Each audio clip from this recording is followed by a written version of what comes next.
My name is Richard Cabral.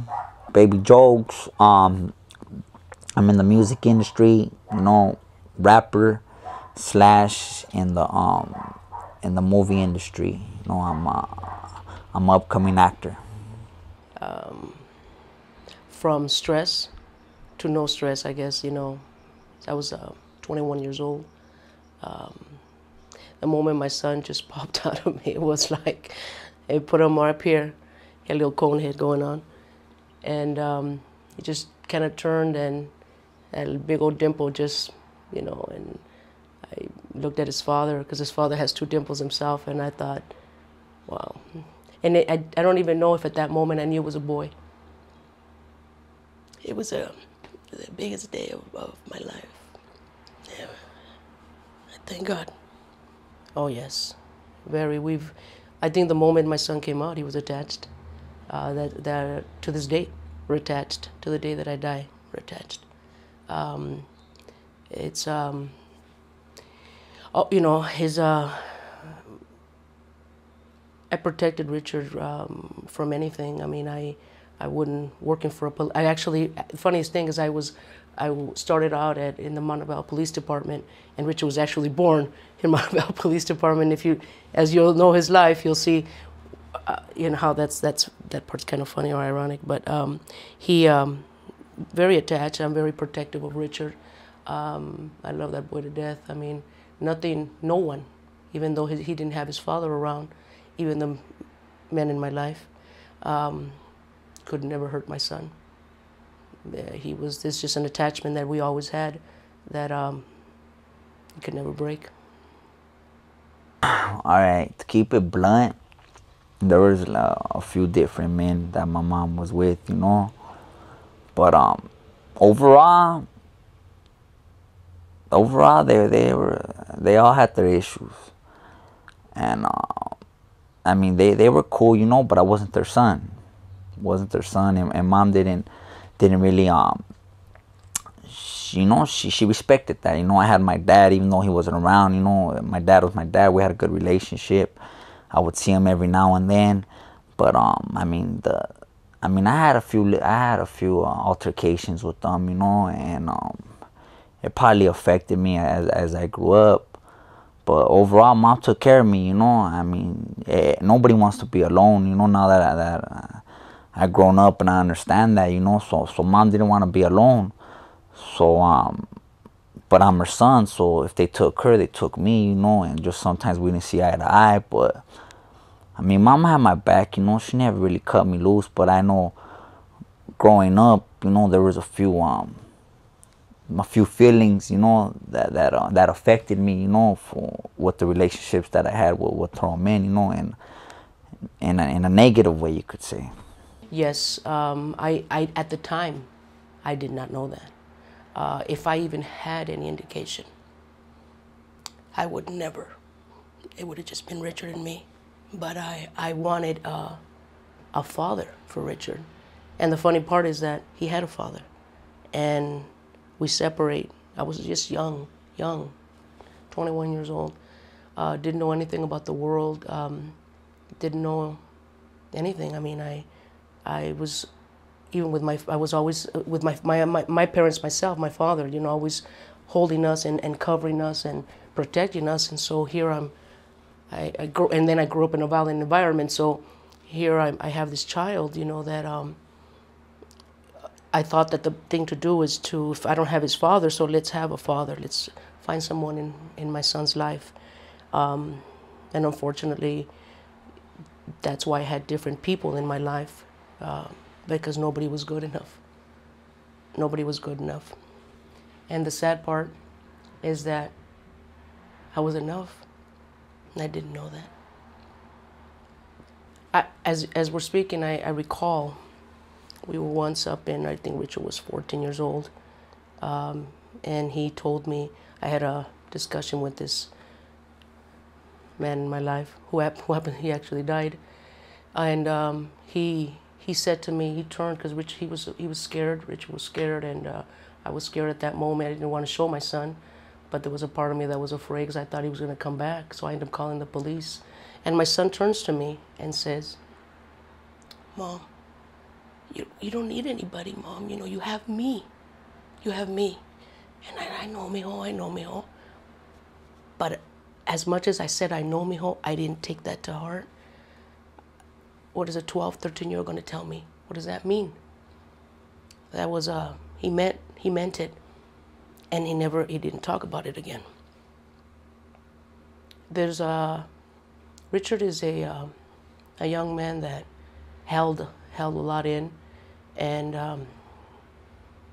I did not know that my selfishness, and I say it now like that because when you really think about it, I was more out to try to have a father for my son, but in order to have a father for your son, you have to have that man in your life.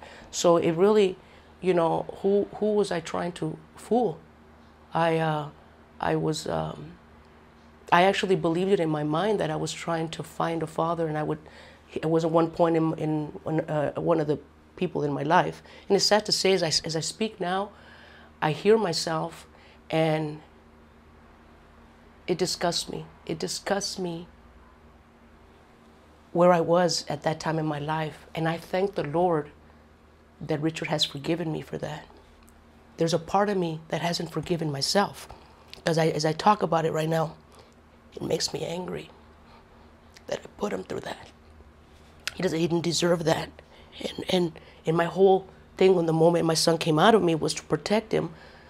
And mind you, I still protect him from it, because any of the guys in my life would actually say, well, he's a mama's boy, and what? You know, I mean, I was like ready to, on an attack. My son would stand by me because I know no one can be touching that boy, you know. But I hurt him emotionally. Maybe not physically, but I hurt him emotionally. And I hate myself for that. Roughly, I was like, I remember going with my grandma, his mom, to El Paso. We would go to El Paso, we'd take the bus. We'd take the bus from East LA all the way to El Paso. So like around, I remember being like 5 years old, and constantly, like I was always, bam, I'll just take off with my grandma, we'll see my dad. So that's yeah, like around 5 years old. Through the years, now, I mean, it's great, you know, but I guess every child getting left by either a mother or father, there's that little resentment, there's that little you know, like, oh, you know, why'd you leave? You know, kids don't understand that, you know, no matter how much you try to explain it to them, they won't understand that. And you know, and I'm just like I was like every other kid, you know. I had my little negative, you know, feedback towards him, you know. I felt angry with them, you know what I'm saying. My dad was a good man. He came from, you know, he was born in Mexico, you know. He wasn't a gang member, he wasn't nothing. He was just a hard-working Mexican man. And you know, there was nothing negative to say about my dad. But regardless, like, I couldn't understand as a child why he, you know, he could just like leave his first son, like, and like start a relationship, and like get married, have kids, you know. Even though I love my brothers and sisters, you know, but it's just like he didn't understand like the bullshit I had to go through. And yeah, I didn't know how to respond. So I remember growing up, like, there was a few little altercations that I had with him, you know. I went over there and he sent my ass right back because I ended up throwing rocks at him and, you know, calling him a motherfucker and all that. But that's just being a kid. That's, you know, that's the way I express myself, you know, in my sadness, in my anger, in my, you know, and just yeah, that was it. I didn't know any better. As Richard was growing up, he still had a contact with his father. I never one time stopped Richard from seeing his father. It didn't matter when Richard was what? Richard had to be 7, 8 when I would pay for him to go to Texas, El Paso, so he could see his father. That killed me, as protected as I was of Richard, but he asked for that. I'm not going to take that from him. So I would allow him to go. You know, there'd be a stewardess with him. Then Martin, his father, would pick him up where he was over there. So yeah, I would allow. That was not a problem for me. It was never an issue. You want to talk to your father? Fine. What's between him and I was never between Richard. You know, I mean, Never wanted to stop him from that. Never. So he would see him. But come find out, Richard was already showing signs of, he was upset with his father because Martin would call me and like, levanta este niño. I mean, you're like, he's in Texas, he's over here telling me. And I'm like, well, you know, he's throwing rocks at me and saying whatever. Richard was already angry. At that time, it was 6, 7, 8, around there. Showing those signs, you know. I should have figured that out then. Should have, you know, there's a problem. But even I tried to help Richard and take him to a psychiatrist, psychologist. But the one that needed a psychologist was me. So yeah, I did let him see his father. Now it's good, you know. My dad, I mean, me growing up, you know, I hit the gangster stuff, the gangbanging stuff at an early age, you know. And my dad, like I said, he was a hardworking Mexican man.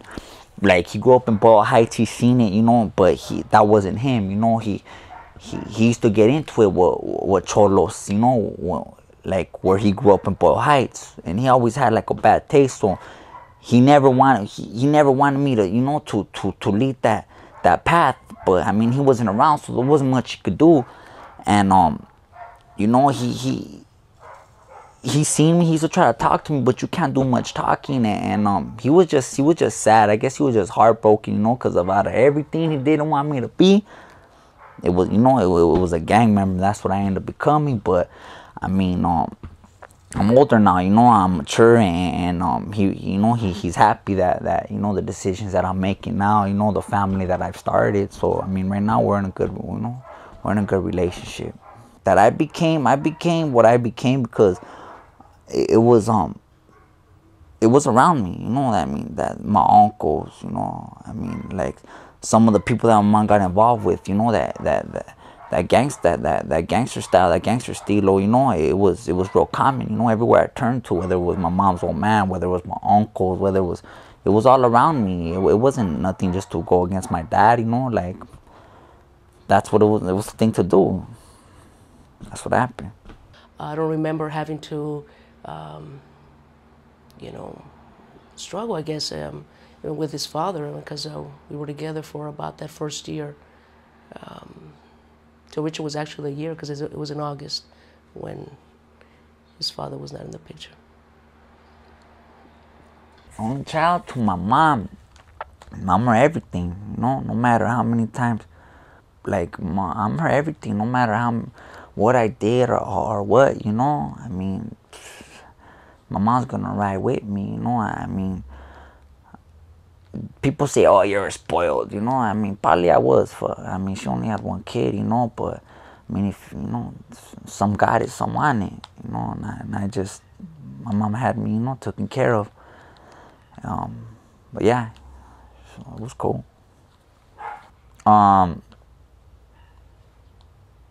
I can't say my mom was strict. Yeah, my mom was cool, you know, and I can't really, I can't really explain it, like, but she wasn't strict though. She wasn't strict, but I mean, she taught me good. She tried to teach me good. She tried to teach me bad, and she was real heavy on education. You know, my mom's a real intelligent woman, and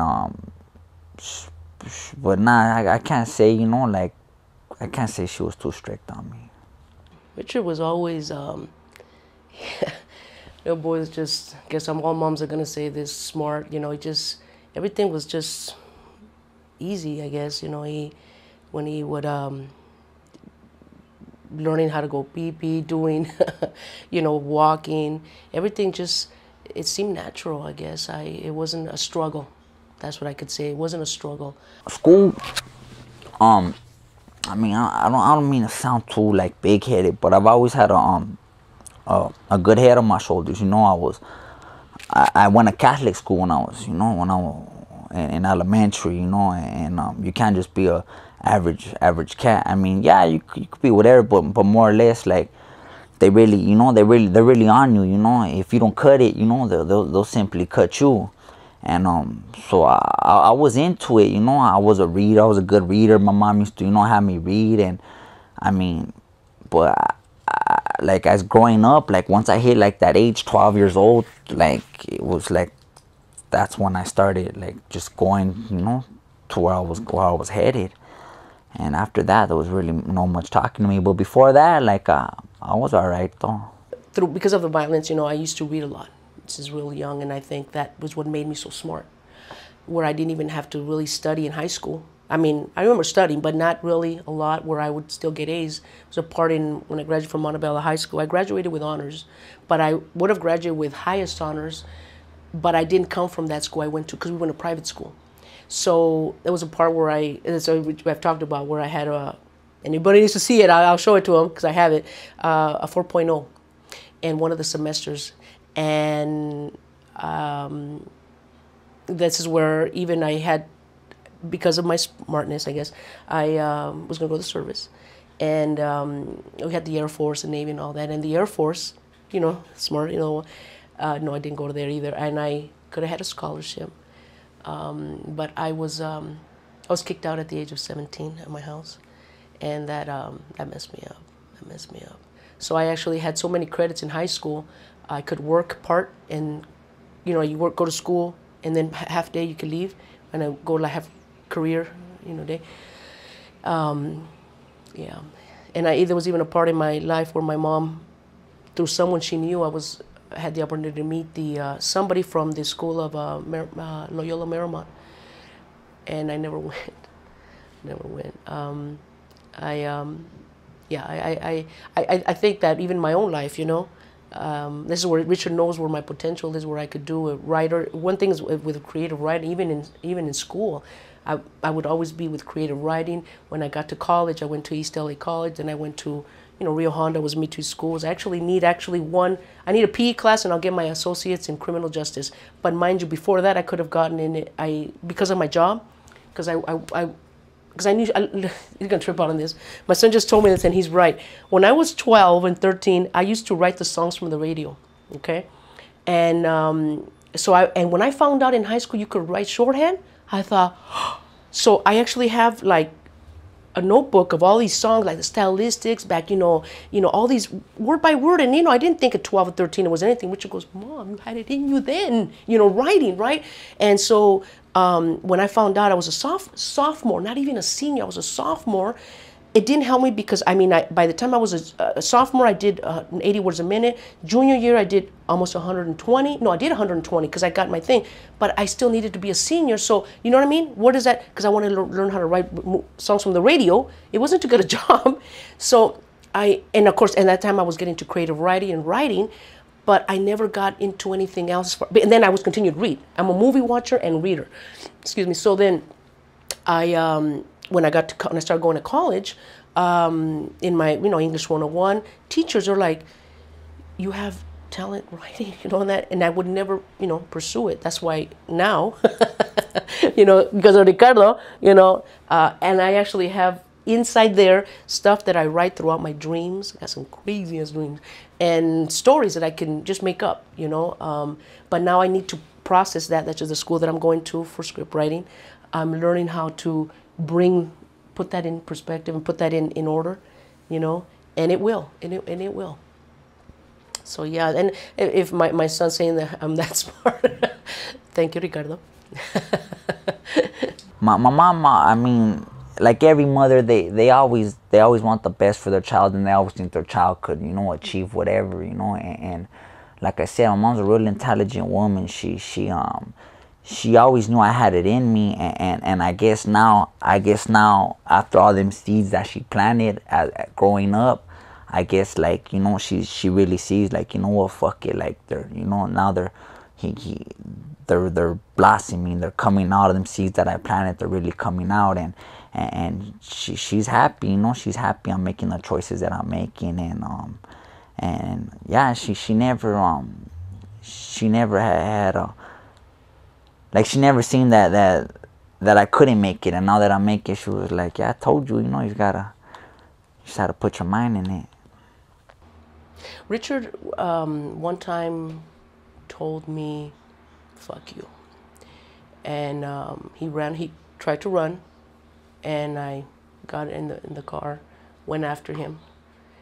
And as you see, I'm another small person, you know. So I mean, and I'm 50 now, so I'm calm now. But at that time, and I was like, kind of got up, and I got out of the car, and I said, "Get in the car, Richard." I ain't gonna be like, no, like, get in the car, Richard, you know. And he knew if you don't get in the car, I was gonna chase that boy. So I think Richard knew that. So it's like, well, fuck you. Or before he said, well, fucking, I said, get in the car. And he's like, probably thinking in his mind, fuck, if I don't get in my car, because Richard's a kid that would not want to be embarrassed, you know. So he got in that car, and he's like, just angry, trying to let his explode or whatever. But my personality really wouldn't allow. I didn't even have to say much. So he was holding all that in, you know. He was young. He didn't deserve all that, you know. Since he was 7, God, he was 13, 12 years old. Imagine 8, 9, 10, 11, 12. Imagine all that shit going in you. It festers. And no, you know, I got in guard, like, you know, he's the bad person. But at the moment, that's what I thought. I wanted to correct him. Because when I got into that police department, I said, my child, my son, when after he was born, will never be in a gang, will never have any problems, because I knew, because I was so, you know, never not beating my boy up, just my personality. I'm the one that brought him to this, you know. I'm the one that gave him that education, you know. He didn't know what to do. So yeah, his way of it was to explode like that at that moment. But even then, he was afraid of me. Not because, I think there was a part of Richard because he grew up, because he knew my personality, you know. But with other guys, men in my life, he knew all he had to do is stand right here, and he like, ha. I mean, he never would do that. He never didn't do that kind of stuff. I mean, he might have wanted to, but he didn't. But they would look at Richard and look at me, and they even the guy would know, like, would she? You know, so they always had that thing. And then knowing martial arts didn't really help, because they were thinking I should kick my ass. But yeah, Richard already at that age, it was 12, you know, and he wanted, I remember that time, because when that happened, he was so upset, you know, that I came home. I mean, after that, I brought him in the house, but it was still in him, you know. He was like this, and can you just imagine all those years? And I shut him down, like, you know, get in the car, you know, and I'm like, fuck, you said, fuck you, Richard. I mean, like, and he doesn't know what to do, whatever, and you know, we come back in the house, and then he's gonna stay in the house, and all of a sudden, I close the door, and I hear a crash. He got, or I don't know if it was a VCR or a stereo, I don't know what, and just from what, and he just threw it against the wall. That was already, he already stepped the ground within himself now, you know, not really with me, because it was something material. But that point right there, I believe, is when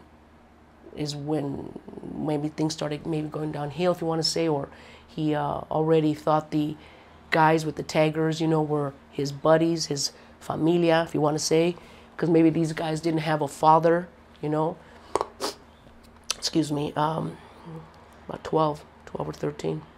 Because Richard didn't get arrested, I think, till he was maybe 13, 14. So I think it was just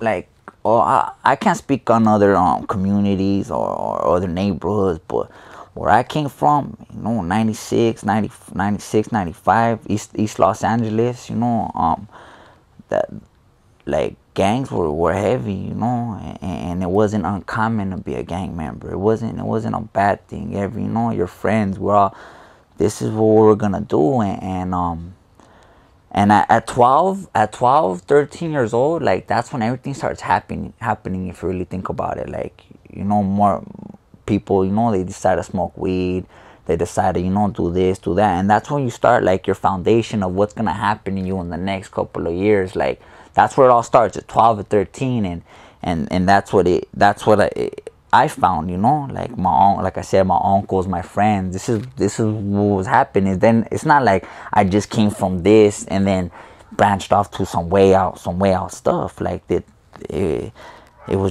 just happened. It was supposed to take place, you could say. Yeah, my uncle not glorified it, but like my uncles, like, they were like, see, my mom had different relationships, right? So like, these fools would just come, you know, they would just come and go. But the ones the men that stood in my life were my uncles, Like, no matter what, those were my uncles, and those were my father figures. You know, all these dudes come and say whatever they want, but it really didn't matter because my uncles were the solid ones. My uncles were there from the beginning, and my uncles were there, you know, me growing up, and my uncles were going to prison. My uncles were getting high, but so like they didn't intentionally glorify it though, but I just think at that time, like, they didn't really see, like, if I show my nephew this, you know. And I remember one time my uncle got out of prison. He had just got out, and he came in, he had his state pants on with his state boots, and he rocked them like it was the shit to do. And I remember they had free lunch. It was a summer because I was on summer vacation, so I was at my grandma's, and he pro to my grandma's, and he slapped on his pants. He was like, try these on, mijo.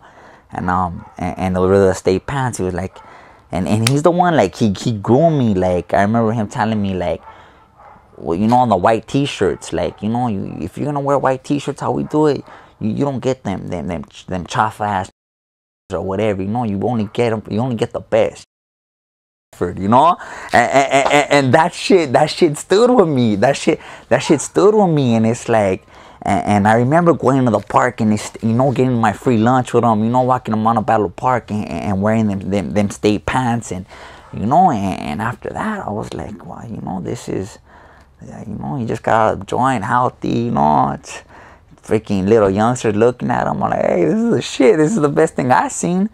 And yeah, so I mean, they didn't intentionally glorify it, you know, but it's just what happened. Well, it's funny, my father got a call, because it was in Montebello, of all places, you know. I say of all places because I worked with Montebello police, and he wanted a bike. He asked the kid to give him his bike, and the fact that he said no and he pushed him, took the bike, what is that, robbery? And that was his first. And my father got the call because I guess, I don't know if they knew, I don't know what happened exactly, but they called my dad. Well, everyone knew Richard. You know, you figure he was born there, if you want to say. So they caught him. I think they caught him at my dad's house. I don't know. I don't remember. I just know that they called me. My dad called me, and then that was the first time Richard went to, I think it was Central or East Lake, the one by the hospital. Right there. It was his first time, and I will never forget that because of what I had said already. I'm thinking about it now. I became like a hermit for that week, and I remember just knowing about it and just to go visit. I didn't want to talk to anybody. I was just in my house. I don't know what I was thinking, but I just didn't want to talk to anyone. But I remember seeing Richard when I went across him, and he looked at me. That was his first time. And he looks at me, and of course he sees Mom. We both, you know, and that emotion. And he yells, Mom, please don't cry. Please don't cry. Because if you cry, I'm going to cry, and I can't cry in here. Oh, my God. I don't know if I was going like this or what, trying to, so I would not cry. But I could see the fear in my son's face, you know, just like, don't make me cry, because he's going to cry in there. He didn't want to cry. So I didn't. And then, of course, I cried after. That was his first arrest. Yeah, 12, it was already, the summer of 12, I was already making that transition. And then 13, it was just like, it was full blown, like, this is what we're gonna do, like. And yeah, I caught my first case for what was it for? It was for stealing a wallet at Sears in Montebello. Yeah, and security beat me up. Fools beat me up. Well, they didn't beat me up, but like they broke my nose or something. But yeah, and got a petty theft. And after that, it was on every year, in and out. Okay, my first strike. Oh, what was that? That was at 17. Yeah, cause now they don't play that shit. Whoever's watching this, whoever does watch this, the strikes, you're catching them at 16. You know, they're gonna tell you 18 and all that bullshit. But at 16, if you commit a felony, and I've been with plenty of homies, I was fighting 3 strikes. When I went up for my last time in prison, I was fighting 3 strikes.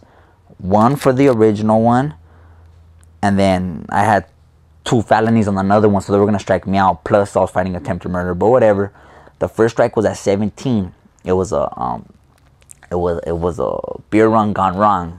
That's what it was. It was a beer run gone wrong. I was in Hacienda Heights, and I was all loaded.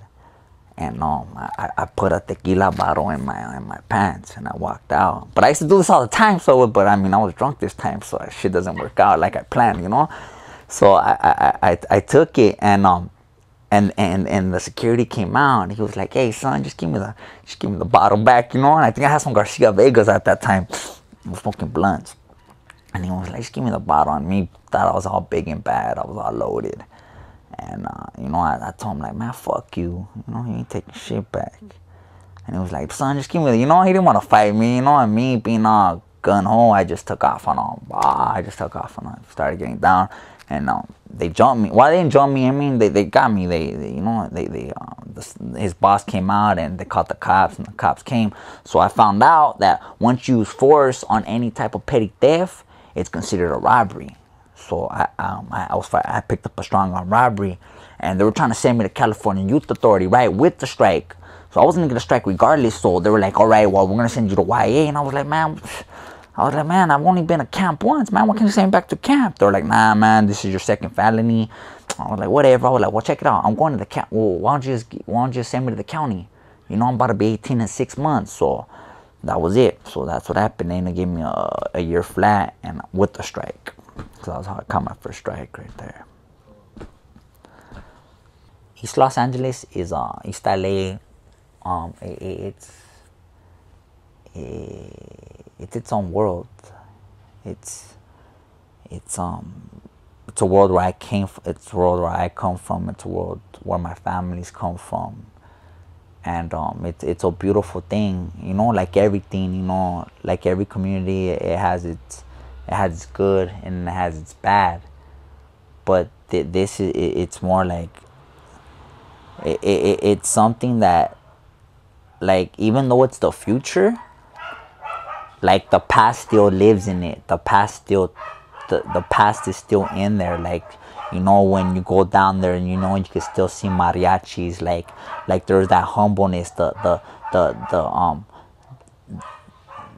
like the old people, like the respect, you know. But don't get me wrong, you're gonna run into the dope fiends. You're gonna run into, but overall though, you could go out there and there's something that's like no other place in the world. And this is East Los Angeles. It's a Mexican foundation, you know, and the Mexican people are you know, we have so much to offer, you know. We have so much. There's so much in our heart, and there's no other place like that.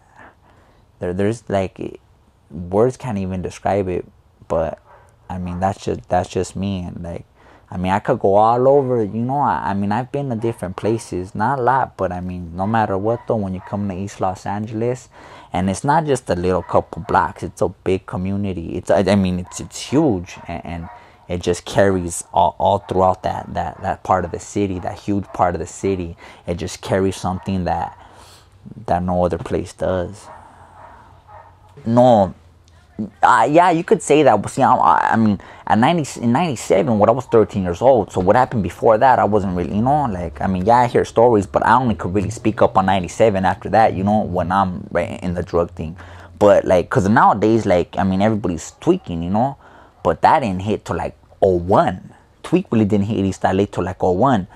So yeah, but all before that, it was mainly just crack, you know, smoking P-Dogs. I mean, it spread gradually. We were like Montebello, because Montebello is the borderline. After you pass Montebello, that's southeast. But Montebello that's still east side. That's still East LA. Montebello had glass before the rest of East LA did. And we were serving that. No, as a matter of fact, you could have got glass from my neighborhood, like in the late '90s though. But it was peanut butter crank. It was pink champagne, lemon drops. That wasn't glass. It was just it was called crank. Some people called it crank. That was like speed. It was straight speed, like that chalky. People know what I'm talking about, chalky shit. But you could have picked that up from my neighborhood before that. But like in 2001, that's when it started hitting, and it gradually. Now that shit's everywhere now. But it didn't hit like that. Yeah, gangs are blamed from everything. You know, I mean, we all heard of of like, yeah, the government bring it back in these years and they hit LA and they supplied and all that. But I can't speak on that shit, you know. But from how I look at it, everybody's into making money. Money is what, you know, money is what gets it. So I mean, I can't say it was these homies or the paisas, or you know what I'm saying, or I can't say, but I mean, to me it's all about the money. 13, that's when it all kicked off. 13, smoking weed. Yeah, so yeah, 13 we started smoking weed, and then at 14 it was like, I mean, of all the kids I could be with, my friends, we were just like, for some reason we thought doing drugs was gonna make us be the shit, and all of us had the same mentality. There was like 4 or 5 of us, and we were just, whatever drug you could put in our face, we were doing it. And if we didn't know how to do it, we were gonna find a way how to do it. But crack at that time, see, meth and all that bullshit, it hadn't hit East LA. So crack, like in '97, it was big, and it was still big in East LA. That was all that was in East LA. So yeah, sure enough, like 13, we're dabbling with you know, with everything. 13, 14, acid already, you know. But crack, 14, that's when it was full blown. At 14 years old, we started smoking P-Dogs, and by like 15, like I remember getting out of East Lake, out of juvenile hall, and the homies are just, bam, they have a glass pipe, and it's, you know, they're packing Brillo, and I was like, what? They're like, Dick, we're not even smoking dogs no more, you know, this is how we're doing it. And started freebasing, blasting, whatever you want to call it. And then yeah, I was full blown on that. And then the only thing that got me off of that is when I moved to San Gabriel Valley. In San Gabriel Valley, they already were smoking meth. So to get off of my crack addiction, I ended up just substituting it with meth, and I just became a full-blown tweaker. 15, well, like I said, I was going in and out of jail from 13, 14, 15. So I was full-blown on meth, and then I ended up getting busted. So that's what used to save me. That's what saved me from my addiction, I believe. It wasn't this. It wasn't NA. You know, mine, it was just sitting back like, damn, I'm just keep on getting busted. So like from 15 to 19, I was in and out though. Like I was doing 6 months here, 6 months there, 6 months then, you know, finally a year here. But from 15 to 19, that was me. It was coming, my routine for those 4 years was going in and out of jail, and smoking glass. Yeah, for like 4 years. That was it. Yeah, that was I had been out. I had been out one day. I just been out one day, and I was going to my grandma's. Like, fuck, I'm going to my grandma's. So these fools ran up on me. Like, where you from? No. They dissed another neighborhood. That's what they did. They had dissed another neighborhood. But I had a feeling these were my enemies. So they were like, man, fuck, whoop-de-woo. I was like, fuck them. You know, I ain't got no gun. You know, you guys are in a car. You guys probably have a gun. You guys are going to gun me down. Like, fuck them. They were like, where you from? I was like, I'm from 213. They were like, man, fuck 213. And I was like, fuck you. And that was it. I thought they were going to kill me right there. That was in the corner. It was dark, and there was nobody around. I thought I was done. So I'm fuck it. I'm gone. So there's some mechanic shops across, right? So I kind of know more or less. There's a line of mechanic shops. So I go up in there, bam, I'm gone. Like, fuck them, they ain't gonna catch me right here. So in the back of a wall, there's an alley. But that wall's too big to jump. So I climb on the pallets, and I jump the wall. I'm like, whew, all right, cool. I'm right here, I'm safe, man. But these fools are following me, like, these fools are fucking, like, they're on me. And I know they're in the vicinity. I know these fools are close. So I jumped the thing, and I'm like, all right, cool, fuck it, I'm gonna be in the alley, I'll creep out of here, I'll be cool, hey, these fools ain't gonna kill me tonight. So it was just like a movie, man. I'm in the middle of the damn alley, but like I said, I had to climb on the pallets in order to jump the wall. So the wall's too big to jump back just like that. So right in the middle of the alley, I just hear, poof, and I look, and you just see the headlights from the car, and I'm in the middle of the alley. I'm like, fuck, man. It's just like a full-blown movie. Like, there's no getting out. So I'm gone. Like, I'm running from my life. And you just hear the car, just like a movie, like I said. You could just hear it getting closer and closer. I'm like, fuck, this fool's gonna fucking run me over and I'm gonna die in this alley. And bam, I see the alley opening up. And right there to the main street. And bam, I turn to where the main street's at. And right when I'm turning, boom, these fools catch my like left foot or right foot. I don't know what they catch. Boom, they don't really run. They like run over my foot or something. But I mean that shit nothing happened. But I fell and my shoe and my shoe came off. But nothing happened. Like, so I'm running with like one shoe. Like, fuck it. Like, man, these fools are gonna kill my ass right here. And then I turn around and it's only one fool. One fool's chasing me, right? And I was like, fuck it, man. I'm fucking tired of running. So I just turn around and I just start getting busy with that fool. And they fucked me up. They fucked me up and that was it. But it was cool though. I mean, I could stand getting fucked up, but worse shit could have happened. So hey, shit happens. You win some, you lose some. I mean, yeah, I have. I've lost some good homies in my time. Like to the streets and to the system. I mean, yeah. My homeboy, Matthew and Victor, the lifers.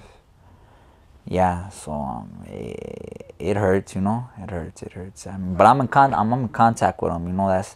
That's I see that. That's what I'm out here for. That's what I'm dedicated to. Yeah, it's like every neighborhood, it's fucked up, but fuck it though, it ain't my neighborhood. But like homies don't get written to, and I've been in those shoes, and that's like my duty. Like I see that's like regardless, I might not be able to write them everyone I want to, and they expect it, but I mean, it's like I try to take care of them to the fullest, to that little support, whether it's just that little support of comfort, whether that I could afford to put money on your books or whatever. But that's me. I've been out 2 years, ain't nothing gonna change, especially to my boys that are doing all day, like, and me being blessed, like that's why I feel that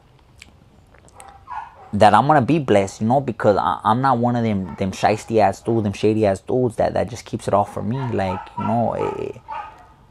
gonna touch everybody, and I'm definitely, I ain't never gonna forget them, and when that day comes that I could do it and I could take care of them and buy them their TV and buy them their, send them a package, and that's what I'm gonna do.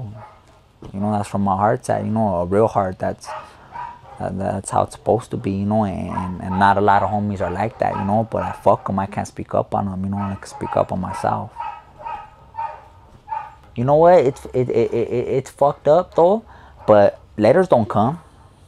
Letters do not come. Like, they come, like, if you're not doing a lot of time, but I've been up there with homies that I have all day. I've been up there with homies doing 20 of life. I've been up there, they've been down 5-10 years. Letters don't come, but I don't trip on mail.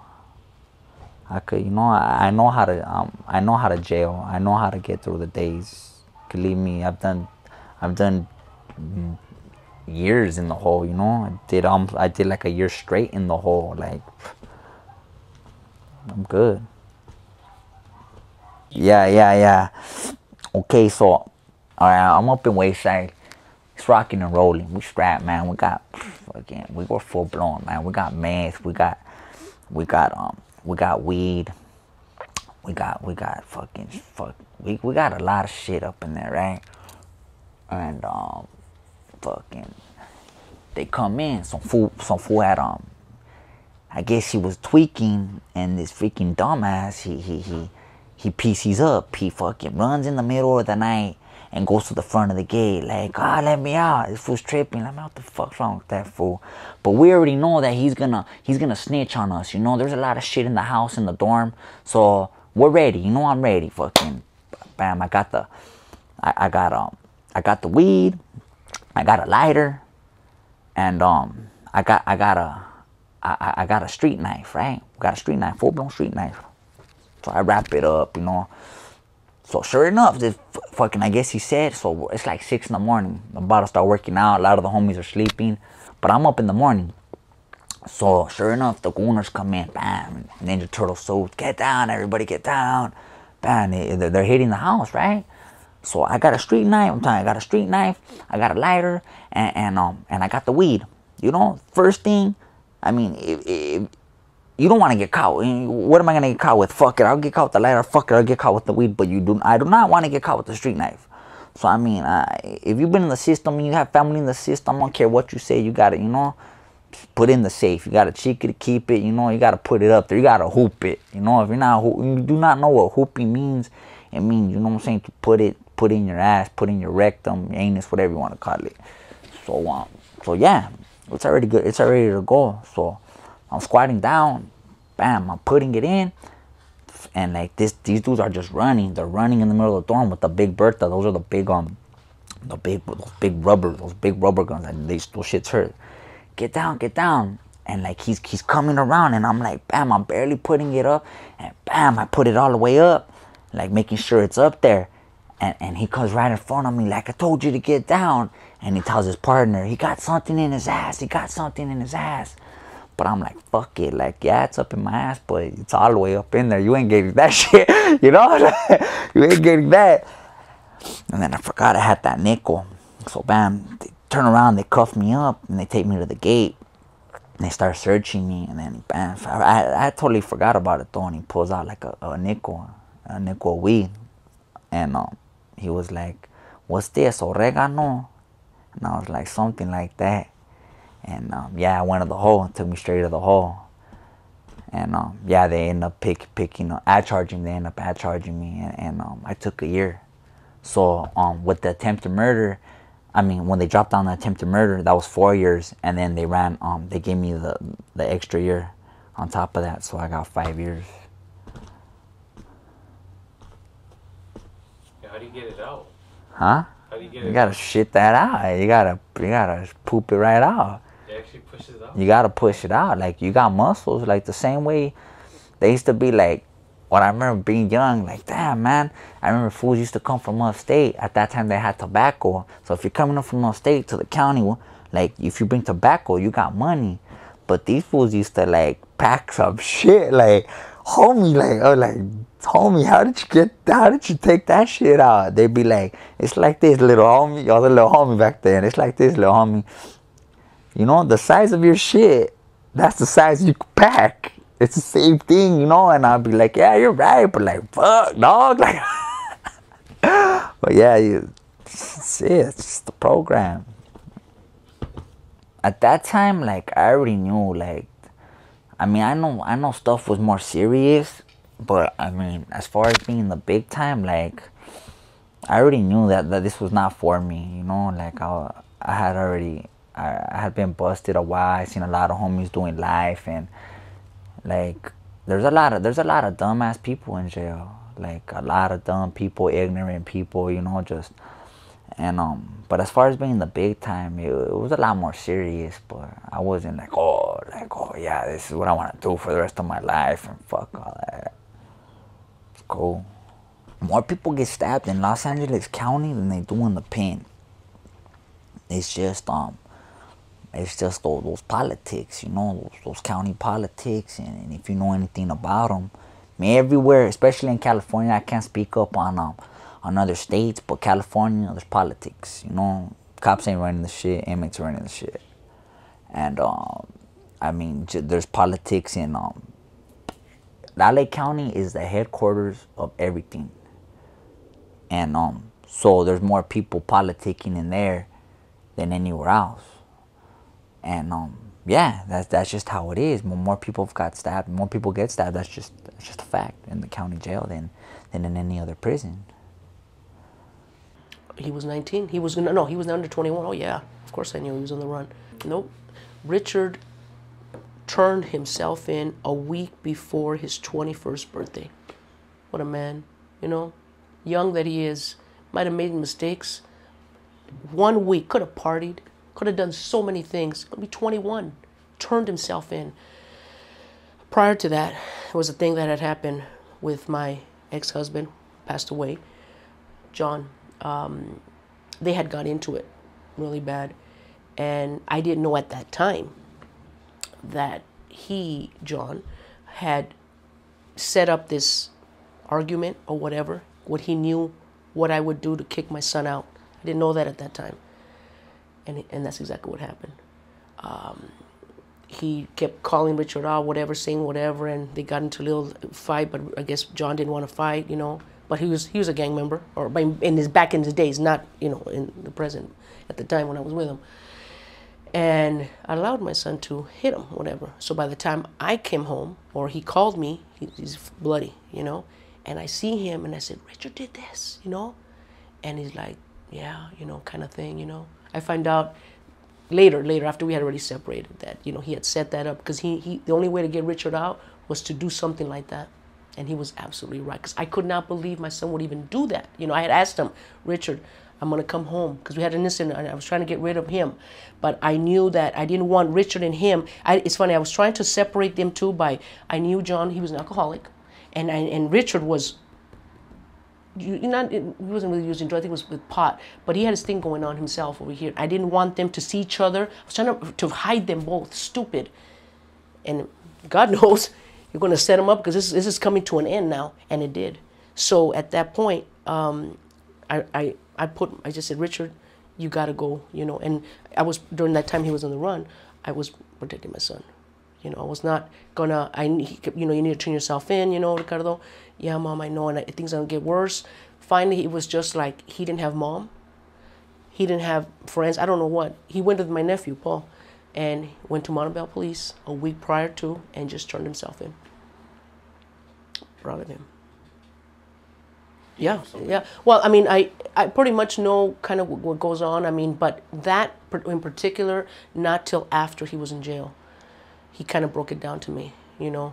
And then when they find out with the shooting that it was, you know, the victims, like, that wasn't him, you know, that's when that whole, you know, that was his first time going to be in prison, you know. But the fact that he was in gang affiliated, that's what that hurt him and all that, you know. But that would have been his first time.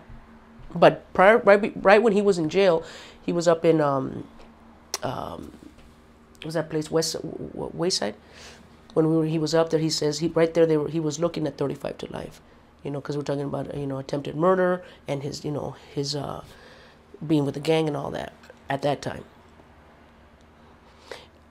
Richard tells me everything. I mean, maybe not right at the moment, but eventually my son would tell me. I mean, not every single thing. I mean, we had to sit down, but I mean, he pretty much was straight with me. Well, since I'm already convicted for it, it's not like anything I say will get me in trouble. Okay, that night, that night was we were rolling around. We were with the homies, and yeah. So sure enough, I'm over there doing my thing. I'm doing my thing. We're heading up. We're riding in the hood, and I see some dude down the street. And he's right there in my neighborhood. And for some reason, someone gave me a gun that day. I've been drinking. I can lie. But I was drinking adios, motherfuckers. I was at the Commerce Casino drinking adios, motherfuckers. And so I'm loaded. See this dude right there in the hood on the block, and I go hit him up.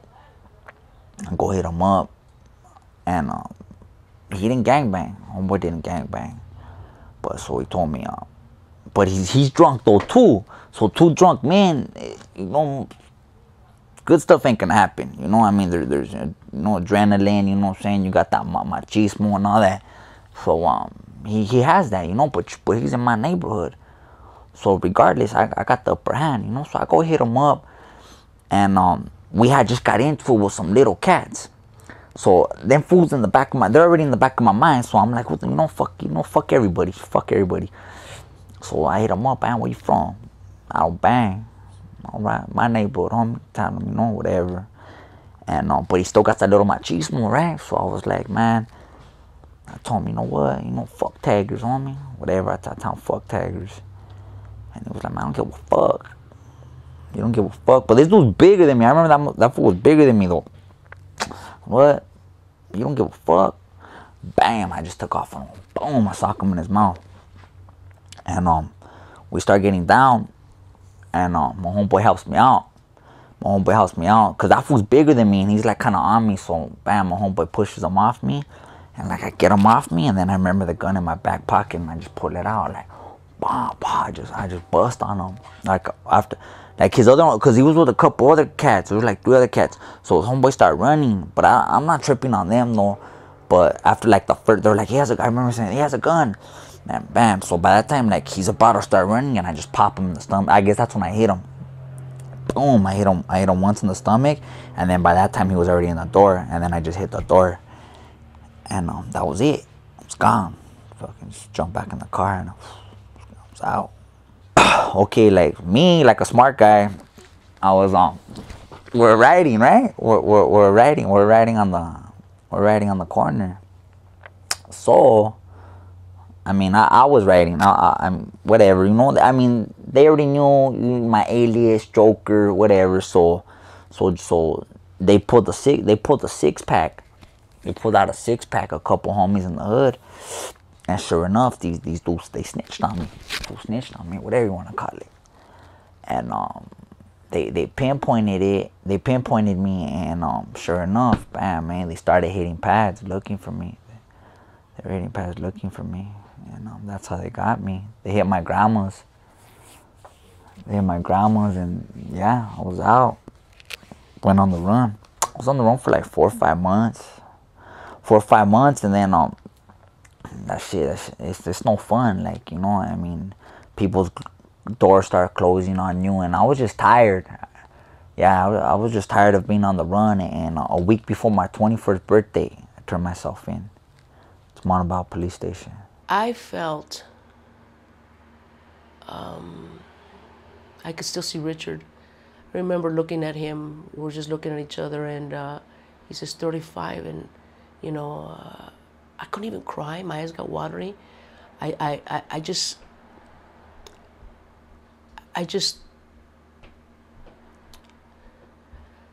hated myself. You know, hated myself. I just hated myself, and I was like, I've always been a person that's in control of myself. I can take care of myself, and no one tells me shit. And I was just out of control.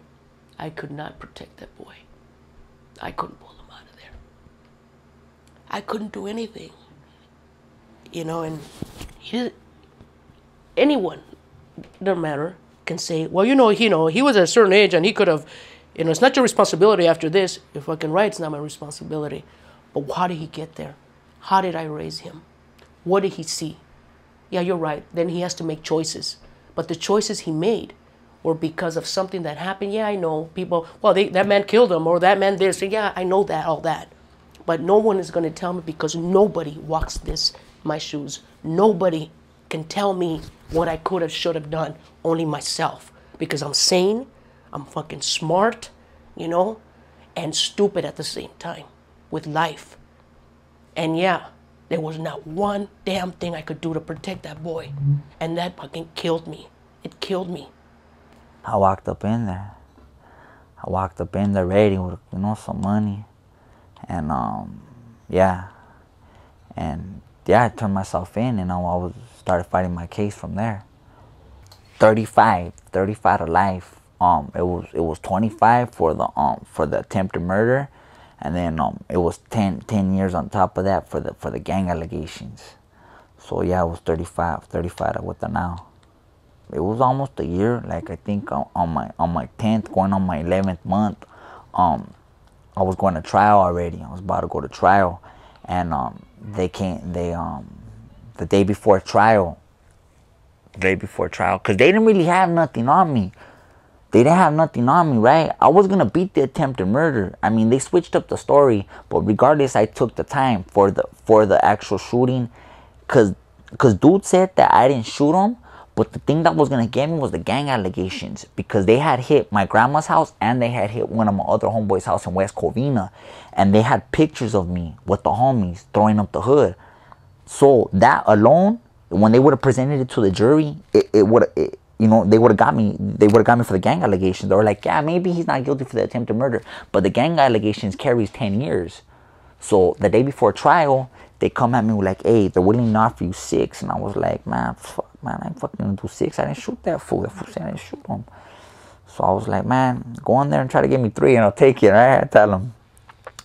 So he comes back. My lawyer was he was good though. My lawyer was real good. And he was like, man, they offered you 4. They offered you 4. He was like, man, you already got like almost 2 years credit. And I was like, yeah, you're right. I was like, fuck it, let's do it then. And yeah, so like on the day before trial, we were about to start picking jury the next day, and they came at me with that, and yeah, came up, picked up my second strike. But with that, I had to get my second strike, and they gave me 4 years. But while I was busted, I got with an in-house possession. I got caught with like a nickel of weed, and they gave me a year. They gave me a year for that. Well, no, they gave him a deal, so it was 4 years. He already had been fighting that whole time for a year, and this attorney, Casaba, Palfi, CSABI, PALFI, godsend, never gave no guy no money. Was part of the system. Helped him, I mean. And so anyways, I had told Ricardo, don't go take any deals. I was telling him all this while I was at work, and that was during that time where I ended up getting with Edward James Olmos. Because of this, I wrote up a letter, the whole thing. He ended up calling me and all, nothing with Edward. I mean, he's a good man, does what he does with people. But I remember that because, we was like, he was going to serve, I didn't want Richard to serve prison. I thought he was going to rape him. And I was Ricardo, and that was what I thought. I'm like, they're going to take my son. They're going to rape him, too many movies.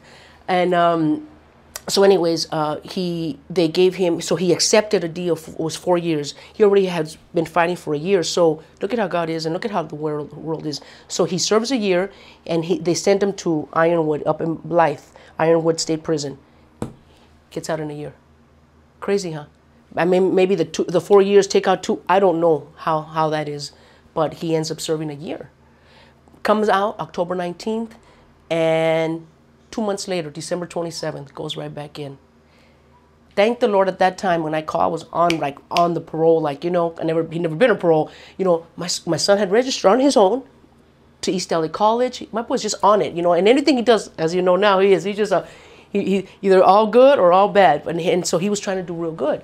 But still part of him was bad, and I don't say bad, only sense as they said, I go, Ricardo, you can't be with any of your friends. I know, Mom, I know, yeah. But see, it's his first time. So, he thinks he kind of knows what's up. Catch him with two of the guys. No, funny, they don't even have a radio in the car. They don't even have nothing. They're just 3 guys with their caps on, and they get stopped. Who'd they take? Richard, he's on parole. Call parole. They said, okay, because he's been he registered for school. I showed proof of all that. He was working, everything. He'll serve 9 months. Se enoja inside there. He gets pissed off. He does his own thing, and I don't blame him. I'm not Richard. I'm not in my son's shoes. Gets in a fight. Comes out a year and a half later. A year and a half later. So that I know that there was a reason for that, because look where he is now. He's out of parole. He's got a little parole card going on, So, he learned, and that was tough right there. I knew at that time, it was interesting because when Richard, it was right before he came out, I had been seeing somebody, and once I had separated from John, my ex-husband, I had stopped as far as, if you want to say, being with anyone, needing him, because there was no one I needed. Now, is it for me or is it for what, right? So, but there was a part of me, and I can say this just for my son, is like that I felt like, oh, I'm lonely. Anyways, that doesn't matter. So my son, he tells me this. He says, you know what, Mama? I'm not sure how many months before he got out. He says, and I think I was out there with him. He says, if you are going to be with anyone, Mom, I'm just going to go on my own. He says, I'm going to be all right, like that. And I remember him telling me that, and I looked at him, I said, and, yeah, there's someone that I'm here seeing, but I'm not living with him. But look what he's used to, And I can tell in Richard that he was tired. Not of me, of his life. So it wasn't of looking at me like, if you have somebody, I'm not going to be with you. No, it was like, you know, Mom, to me, was like saying, I'm done with, he didn't say this, but this is how I'm taking it. I'm done with everything. I like to be with you, Mom, but if you got somebody, I'm all right with that. I got to do this for me. Like that, without saying that, you know? He just says, if you're with someone. So I told him that, and then, but I can feel in his eyes, not that he thought I was lying, but he's like, all right, Mom. Like, yeah, all right, you know, we'll see, you know? And when he saw, there's no one there. I had a bachelor at the time. It was him and I, you know? And then it you know, progressed, you know, like that. But it was time, you know, for him just to be with him and I, you know? So. Yeah, mom's always cries. Mom's just sensitive like that, you know. It doesn't even affect me now. I think she cries over a sad, you know, over a movie. I'll be like, Mom, it's a movie. What are you crying for? But I mean, yeah, she cried, you know. But she always cries. She wants to see their son, you know, in that position, you know. But I mean, I know that. Well, even this time, you know, I just got out. Like, she wrote me. She was like, no matter what, like, I can never get used to this, you know. Me being what I've been jailing since I was 13. I'm 26. Well, that's 13 years later. That's a long ass time. 20, you know, and she wrote me like, I can never get used to this. Exciting for me because I'm gonna see my son. Nothing else mattered. I needed to get there, you know. If I made my son's son miserable, and if Richard, when you hear this, I'm so sorry, mijo. But I look forward to seeing you. You know, it was exciting for me, because if it's just those moments, cool, you know. You know, he didn't deserve any of this. You know, he came to this world innocent. You know, all of us are, all of us. And for some reason, life just throws us here and there, you know. But not all of us can, you know, I don't know. God only knows, you know. I'm not to talk for anybody. Just talk for myself right now. But exciting. I look forward, and, you know, had to make sure I had enough money so we can both eat together, and just make him happy for that time. Made me happy and sad. I didn't, and even though when I got there, when I left, it just killed me inside. But I didn't want to let him see that, because he doesn't need that, you know. He doesn't need that. So. The music thing, okay. The music thing, like, it started. I'm gonna say it started when I was in camp. I was in camp. I was just really doing time for my first time for possession of meth, and I don't know why. I guess I was blessed with the talent to write poems. You know, started writing poems at 15 to my first baby's mom. Was writing her poems.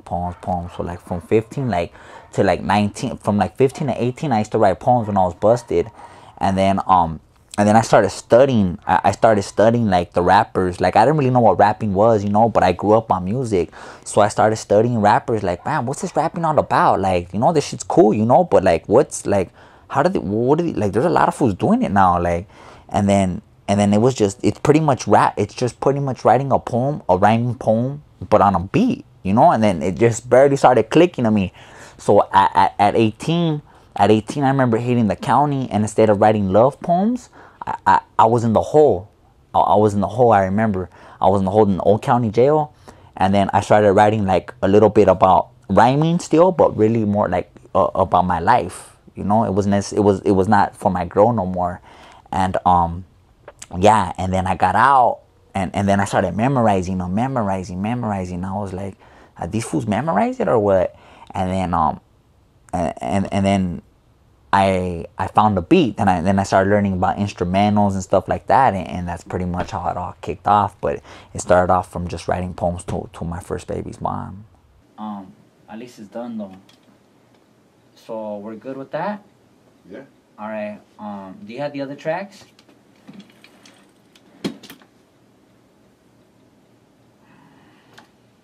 Yeah. Let's going on with the doc? Right, alright. Yeah, we're right here to shed a little light on this whole on the whole situation that's coming up. June 15th, that's the date right here. Me, Jess, and we're introducing our boy Syph. He's been pushing it out for a minute, so he's gonna let you know exactly what's what. It's gonna be at, this album's straight for the streets, homie. So it's not gonna be in the big stores right now, but the streets, that's where we're gonna be at. We're taking a road trip down from the south all the way up to the north, from New Mexico, Arizona. So if it just hit us up and let us know that you guys are gonna be out there. You want us to stop by, and we're gonna have the new album and all of the other Eastside classic that we just dropped. And yeah, we're ready to get to know everybody and see what it's really all about. Syph's gonna let you guys know exactly where you could get it. It's called Gutter Tales. But look, I got a little something for you chicas. I got some good collabs right there. So we got for the homies, but we're yeah, I was in a men's home when I was like, I got caught on my second dope case. So I was already I was like 18, 19, and yeah, instead of doing time, the court gave me a year in a men's home to live in. So I was right there for a couple months, but during that period, I ended up I was there for a couple months, and it was cool. I found my Christianity, or whatever you want to call it. Like it was cool. It was an experience. Like my relationship with Jesus, my relationship with God. That little that little inner feeling, that people get, the satisfaction of just helping someone that is not as fortunate to you, just not being out here just thinking about yourself, like really like seeing what it's all about. And it was a food ministry.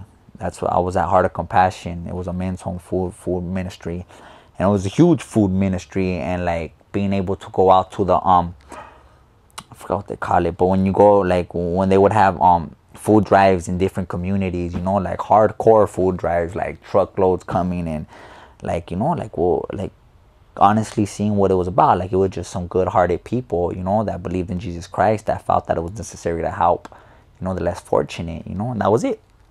It wasn't about, it wasn't about money, and it wasn't about that. And I felt that really impacted my life, on how I live it now, and my relationship with God.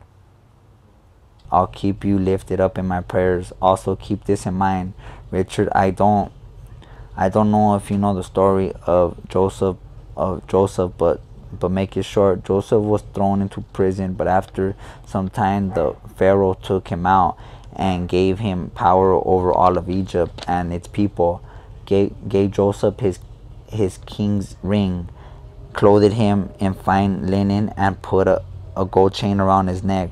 Only the Pharaoh would be greater, second in command. Not too bad, huh? Genesis 41. Dear Heavenly Father, I thank you now for accepting me as your child.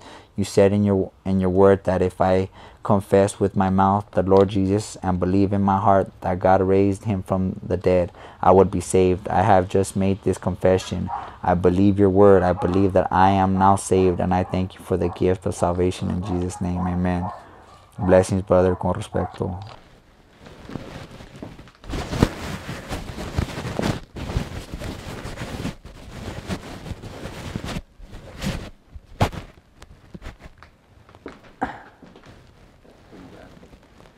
Okay, rolling.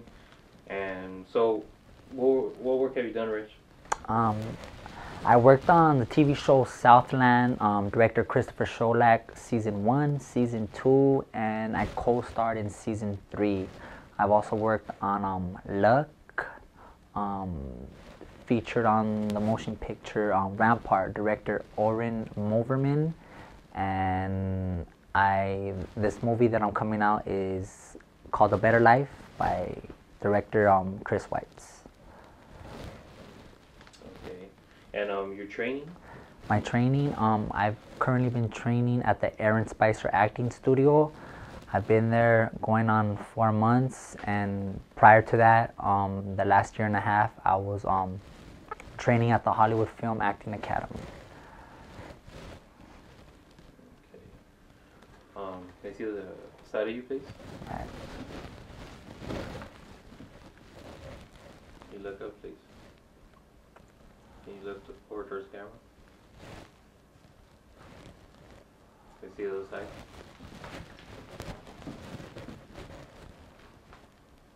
Can you look up? Look towards the camera. To the back of you.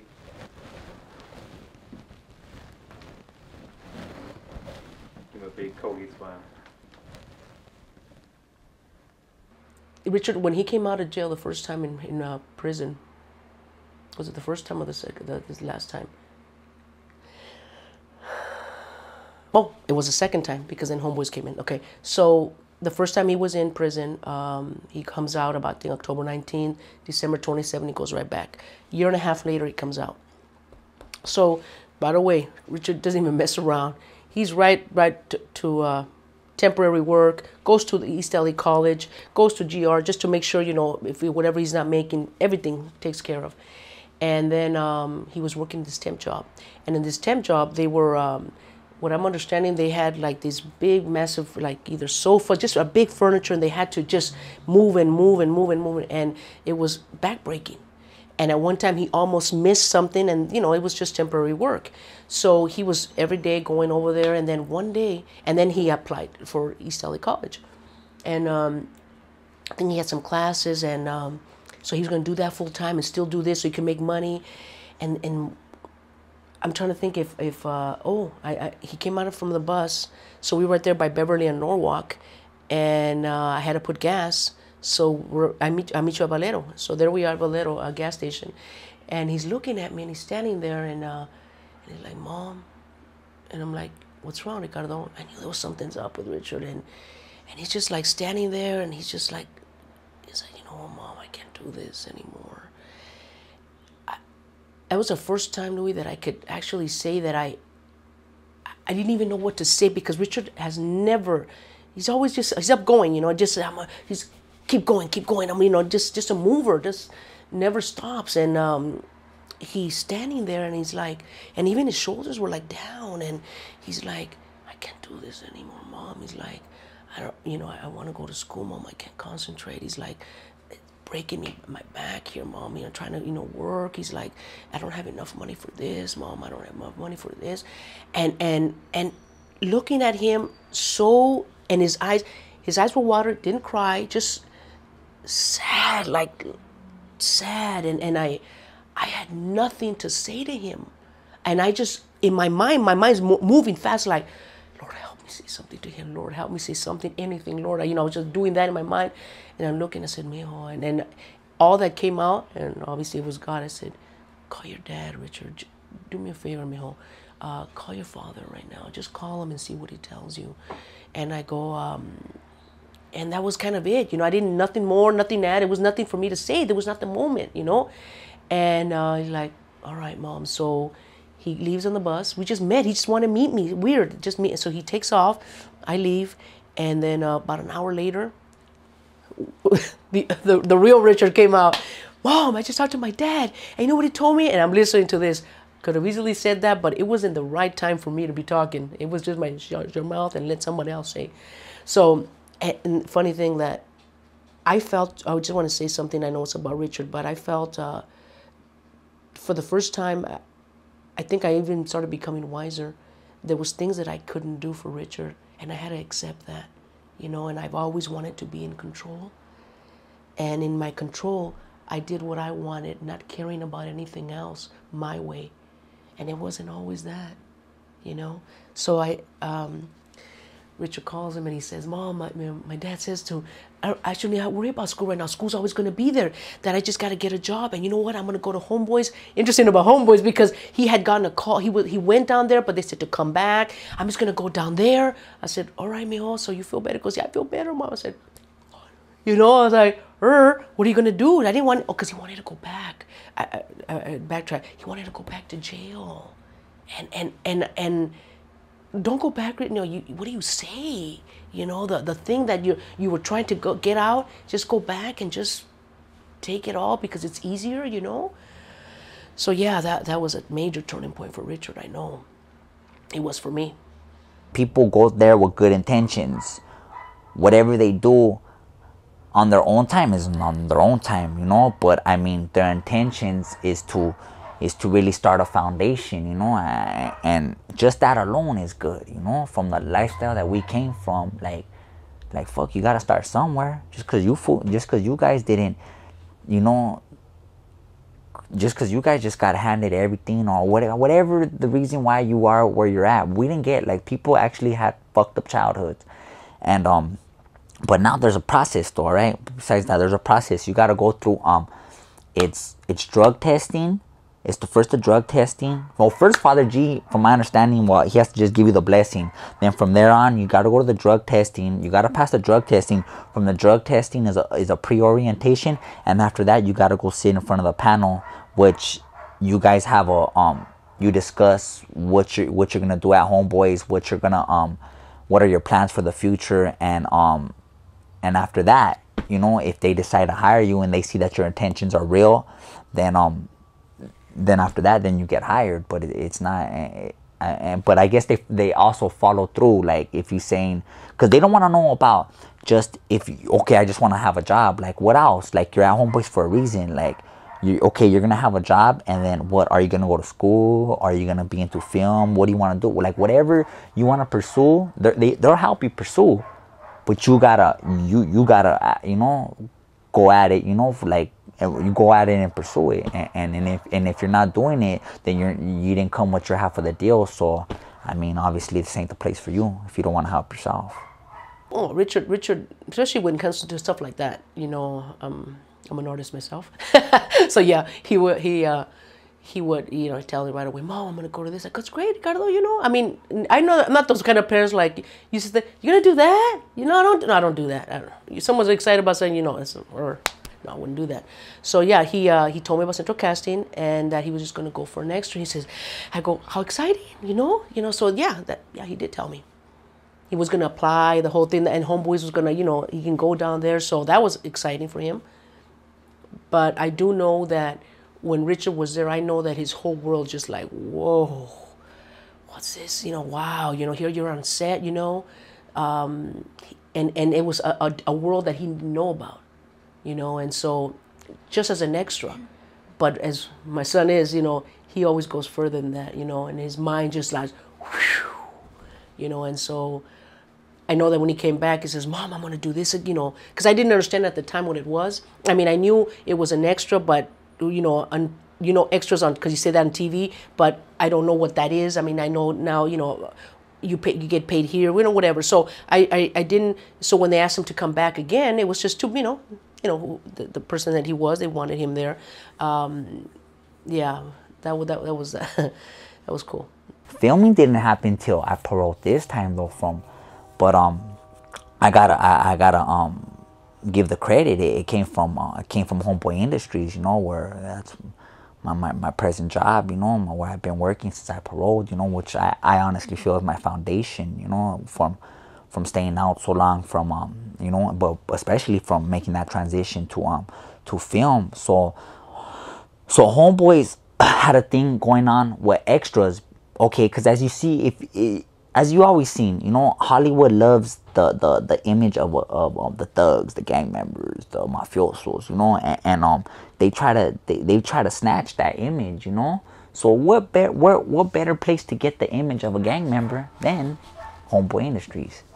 So Homeboys already had that relationship with them, and so sure enough, hey Jokes, you want to go to Central Casting in Burbank, and like, hey, they get us for they get us for extras, you know, and it's for free because they're connected with Homeboys. Yeah, let's roll. I don't care, you know me. I'm on the grind. I'm constantly whatever you say will benefit me. That's what I'm gonna do. So we go to Central Casting, me and a couple other fellas, and sure enough, that day I step in. That day, the first day I went to Central Casting, the first day I got a job. I didn't even leave the building before I got a job.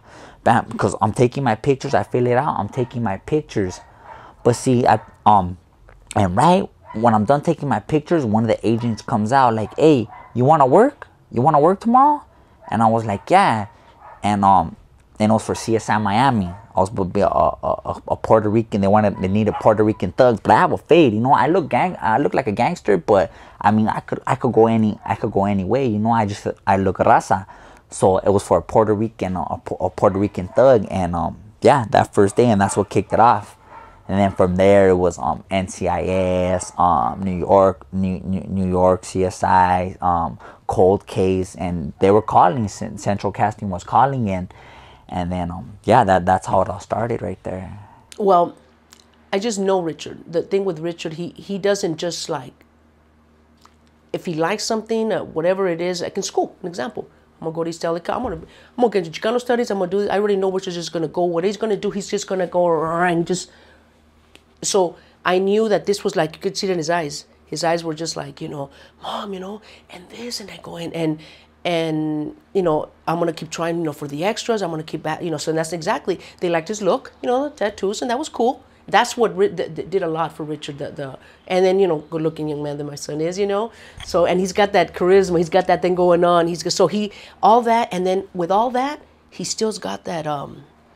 Richard has a. He knows when to say things and when not to. He doesn't overstep his bounds, if you want to say. He doesn't put himself out like, to this day. He never, he's modest, you know. He doesn't bring all that attention to him, even though when he gets it, you know, because of who he's becoming, he still doesn't. So, I don't know if he told you this, and it was a party did a cold case. I forgot her name, but this actress, and God, if I knew, let me look her up. But she, you know, she's in cold case, and one of the main actresses, and saw Richard, you know, and Richard did not know, we were talking about that earlier. He didn't know what to do with that, what he knows now, you know, and they saw, you know, wanted to, because of that look he's got, you know, but until he started getting the proper training, which is exactly what Richard ended up doing, you know. He kind of let nothing happen. Who knows? Hopefully down the line that she remembers who he is. But I think about that now, where Southland. That's how he got Southland. Southland was out of natural talent. Now it wasn't. I don't think, to me, it wasn't like he had like that natural talent. Like he said something. It was his look. That was what, and it wasn't. But that was cool, because they allowed him to do that. And Richard, I remember Richard talking to when he was in front of the camera, that trying to do this simple little thing, because he was from this gang, and that he said something on the telephone booth.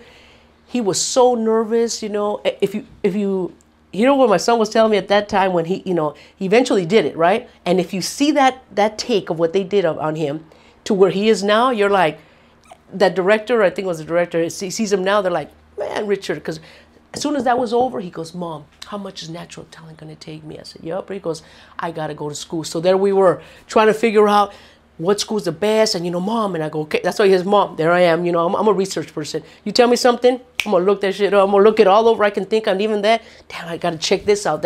So he knows that. So there we are. And then he goes, God, there's millions of schools, for God's sake, in Hollywood, you know. And thank God, Manny's the one. I ended up coming, okay, I know this film director. His name's Jaime, and he works at this video store. Who knows? That's where he got his degree in film, right?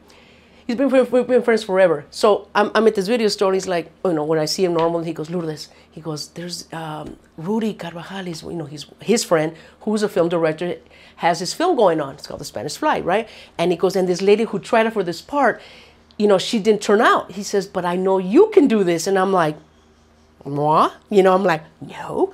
He goes, but your personality, Lourdes, I know you. I've known you for, he goes, I think, well, if you think I can do it, you know, cool. You know, I mean, it wasn't like, you know, not that I want to be an actress, because I don't, but I'm like, I'm a writer, so I understand characters, you know. So there I go. My first time on set. That's how I met Manny.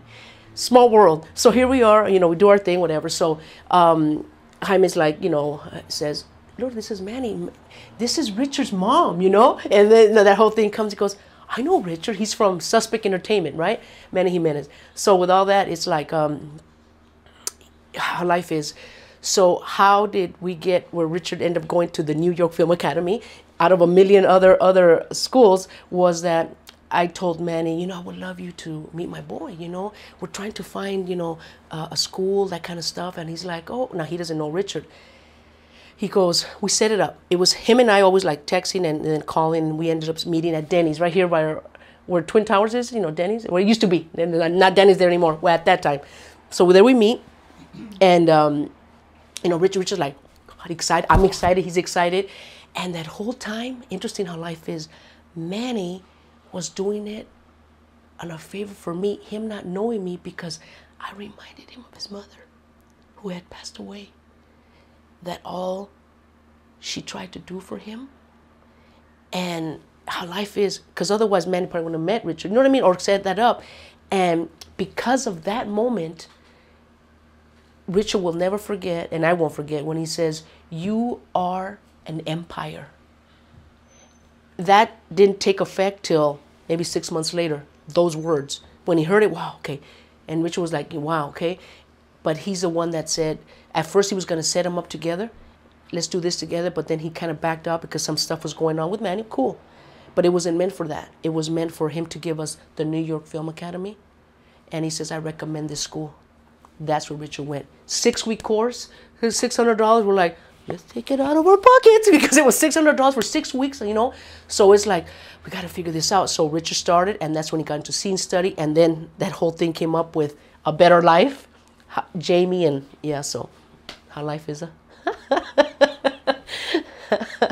Yeah, I was talking for sure. My mom's she's a what do they call it? Movie buff. She's a straight movie buff. So I mean, her going to Hollywood, like, I mean, truthfully, like it hurt the my fiance, but I was like, hey, if I go to the red carpet, I was like, I'm taking moms, like that's moms, like, and she was like, I mean, my girl knows, she respects that though, because from the beginning, mom's always been there, so I got to. Yeah, even before that, just seeing him on the trailer, his voice, he kept telling me, Mom, I'm gonna be on screen. And I thought, thank you, God. Thank you, God. Yeah, and whether he's on screen or not, he's my boy. And all that's great, for him. And if you only knew how beyond proud of him. But for Mom, as long as he's doing the right thing that makes him happy, that's all that matters to me. And this is making him happy. I'm cool with that. Right. Seeing my daughter being born, that was one of my greatest experiences right there. Seeing my daughter, like I mean, I have a son. I love my son, but I wasn't there for a lot of his life. And he doesn't live with me, so.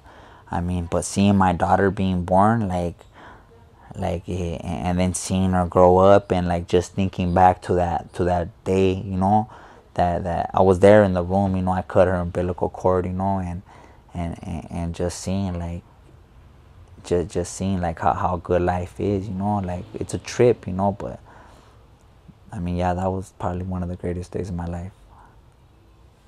My daughter, she's gonna be well, she's a baby. She's only like a year and a half. Not even, she's a baby. My daughter's with me. Like my daughter, like, I mean, she's gonna be good. I already know she's gonna be. She's well taken care of. I mean, man, fuck, man. I mean, that's I don't like. If you have a daughter, and I don't think any man's ready for that question until that day comes, and it's like, it's just like, fuck, like, I mean, all she got to know is she better, just choose wisely, not choose wisely, but just like, or hurt somebody, like in a hot second, like, but I mean, I'll take it up I'll take it up when that day comes. But she's good. My daughter's good. She ain't. I don't have no problems with her. She's gonna be all right. My son's, well, he's gonna be 8 this year. Little boy's gonna be 8, and life is gonna be hard regardless. Life is gonna be real hard, and but it's not what, like, you're gonna have tough situations, but it's not like how that situation is. It's like what happens after that. Like that's just how life is constantly gonna be. You gotta just keep going. Like just keep on going, and even though you fuck up, like it doesn't matter though. You know, like fuck, your dad fucked up plenty of times, and I probably still will fuck up. You know, but it's about what you do after, and you don't have time to waste. You know, like you gotta like, to me, like people be like, oh, why don't you do this, why don't you do that, like, oh, can't you, it's like, but right now, find your blessing. What are you good in, and run with that, because time is not on your side. Like you really, once you're able to really find that, like, and we're here to be somebody. You know, God gives us a blessing, and you're supposed to run with that blessing. That's what I feel, you know, and that's what I'm trying to do now. I mean, it's hard. I mean, it is hard, but like I know that that's just how it is, you know. I mean, and I don't really try to, like, I might be wrong. Some people might say you're wrong, but I don't really care what they say. It's like I just try to make our time that we spend together the best, because, and I'm not trying to, I mean, I'll shed little words of advice, but I'm not really trying to, like, oh, you gotta do this and you gotta do that, because I'm not there. It's not fair, you know. Like how, like I try to be in his shoes. Like how's my dad gonna tell me that right when he comes around? Whenever he comes around, but like you're gone, you know. You're gone. So I don't really try to, like, and that's how I'm gonna be, you know. I think that's only fair. Like if I'm not with you all the time and there to be with you every day to instill those great things, you know, that I want to instill in you, then I'm just gonna try to enjoy the, you know, just try to make the best of our time that we got together, and that's what I do. 19. I'm a son at 19. Yeah, with a good heart, cause yeah, like, I mean, the money was better too. Like I don't mind saving money, you know, and I can stay with mom. I don't really have a problem. But she was like, nah, mijo, like, it's about that time, you know. You're working, your girl's working, like, you know. She was like, it's gonna be better. I was like, how you telling me that? And my pockets are growing thinner, you know. But whatever though. She did it in good spirit though. She wanted me to you know, just be be the man of the house.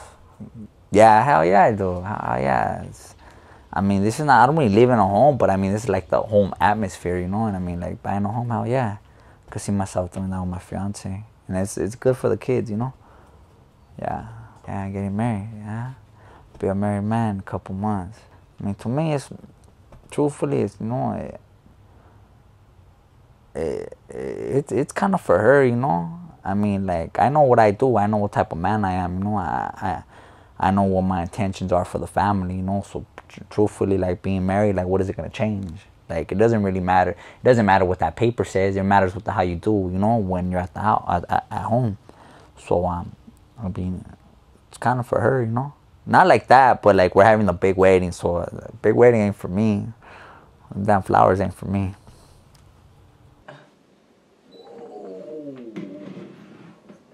Come on, there you go. You ready for it? Ready, babe?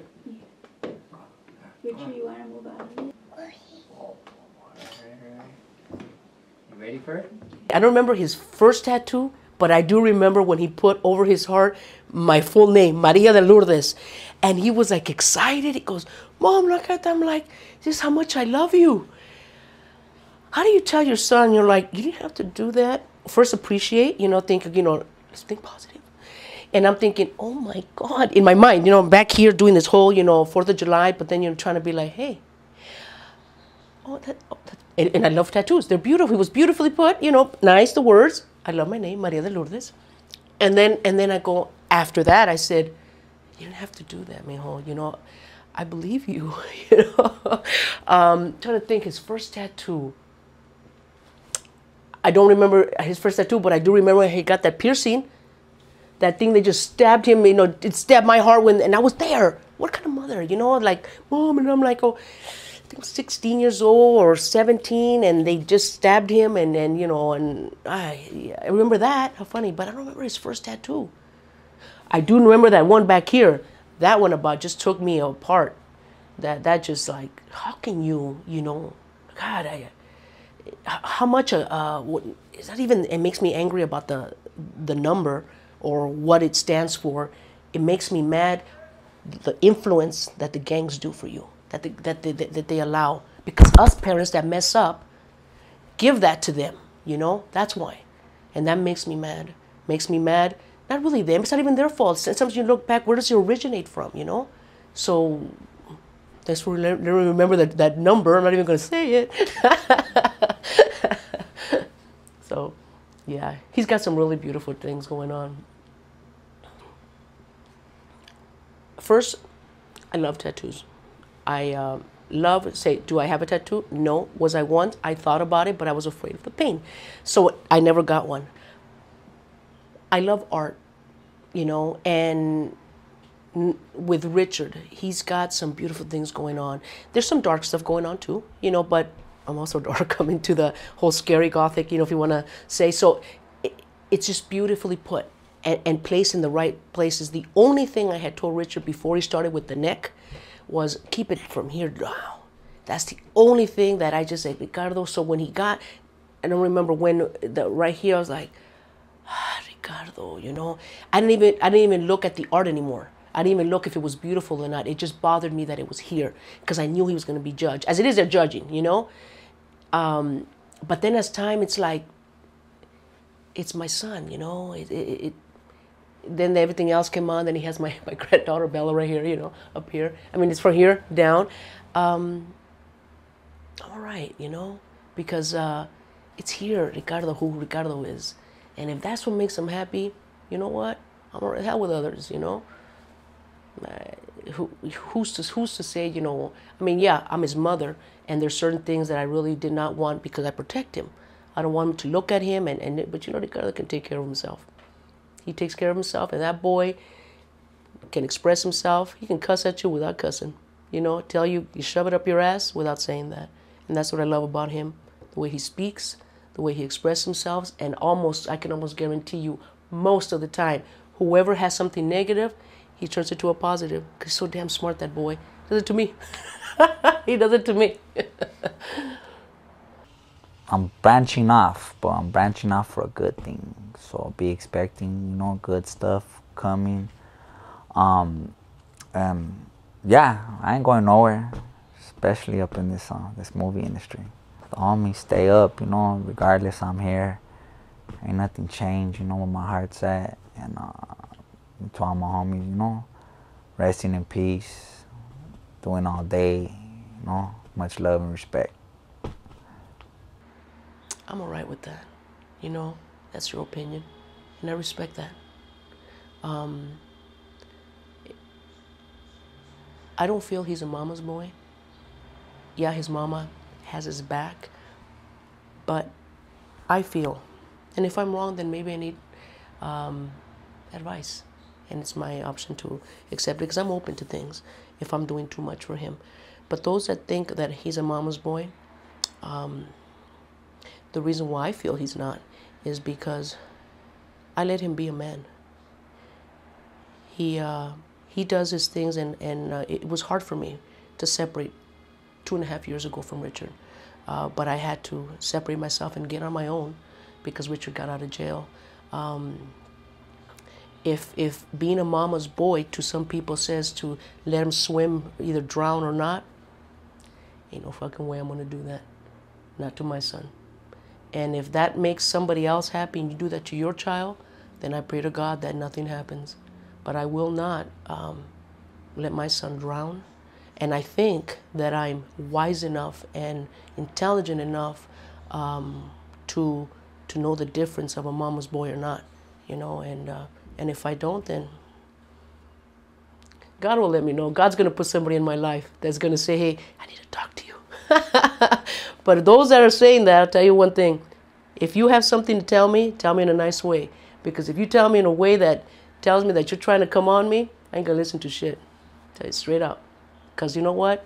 We all live the way we live, and we all make mistakes. And you know what? I've grown. Richard's grown. And we've become better people. And I know there's still more to come, because there's still things that we're both trying to better ourselves. I know I am, you know, because I'm not perfect. Even Richard, there's things that came out of his past that he still has to learn, but he's learning, you know. So I'm not gonna put those people down. You know what? Because I'm not gonna try to make you understand, but I will tell you this about my son. I don't know about the others, but Richard is a very disciplined young man. He is into his craft, even into health. Like, he's working out. He's disciplined for that. I mean, he studies. He goes to school. Aaron Spicer's there 7 to 10 at night. You know, why does he have to be going there at night? You know, they've got like Monday, Tuesdays, Thursdays. You know. And even still, we go to, cause I love books too myself, so I'm into learning myself. So the Samuel French, those damn books ain't cost no $10. Those are expensive ass books, 50 plus. Why would you want to be spending money when you can do whatever? This Soja Cholo, you know? Yeah, maybe Richard's got the tattoos, but you know, you're judging books by their cover. You know, you could look at me and say, well, you know, this girl kind of hairy says, you know, does she ever take care of herself? You don't even know me, you know? And yeah, maybe what you see out there in some people are. Some people don't even have tattoos. They're doing shit, might not be actors, could be anything. They might doing it and just half-ass. But Richard, the difference that I admire is his discipline. And why are my eyes getting wide at this moment? I attend a school, which I'm not even going to say where I'm going, to learn how to write better. And because of him and his discipline is helping me to become more disciplined. My son, he's 28, I'm 50 years old. It's teaching me things that I would have never thought, you know. He tells me, Mom, are you still studying? I'm trying to become better at something, you know. And we just talked yesterday about that. And he's like, you studying? I go, Ricardo, can I watch a movie?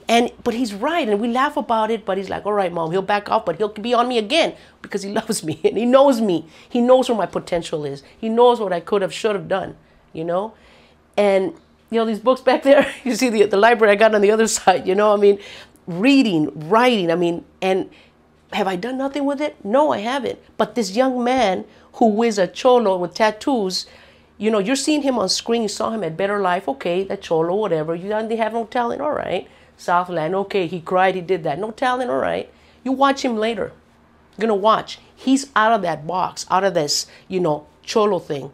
And if you see my boy dress, he's not a typical cholo. He's different. He's different. He's not judging anybody and looking at, oh, look at that cholo. No. And you people or anyone, I'm not saying you people. I don't mean it like that. People that are so judgmental, you know. Man, look at yourself, you know. Why are you so down on others? You know, I mean, Ricardo, I admire my son, you know, for where he has been. He could have done so many things in the negative. He could have, the way I screwed up his life in certain things, people that he should have never met, he could have gone. I used to see Richard in a coffin in my mind. That's how much it would worry me when he'd be out, you know, doing his whatever, you know. And all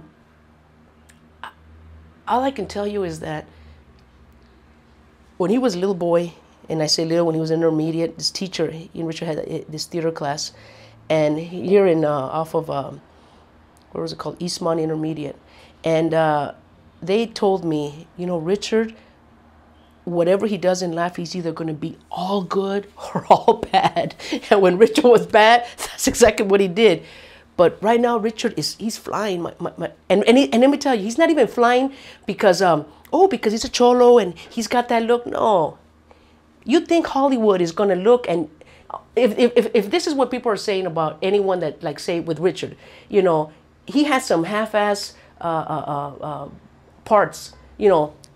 If you think that Hollywood is going to really just pick because you have tattoos, they're going to keep you at the same little box and put you as a thug. You watch later. You might be a thug right now, but you watch later, because he's learning. He's becoming better and better at his craft. So, yeah. And if you read that newspaper article, it was in this few months back in LA Times, you read what my son, I don't even know the damn names of the authors, but Richard knows them, because I'm not even going to say them because I'm going to disrespect the authors, and I don't mean that because I love reading. He says them. He knows them like nothing. You ask him a question, my son has an answer. He has an answer. So that's how. So. And I feel that I do have a bright future in this filming. You know, I mean, the reason why is because right now people have come from all over the world, from all over the country, to come to Hollywood, to become a star, to become, you know what I'm saying, to be able to be on a film, to be able to be on TV. And I've barely been in this industry for what, like a year and a half, and I've done like stuff that it's taking people 15, 20 years, 10 years, whatever to do.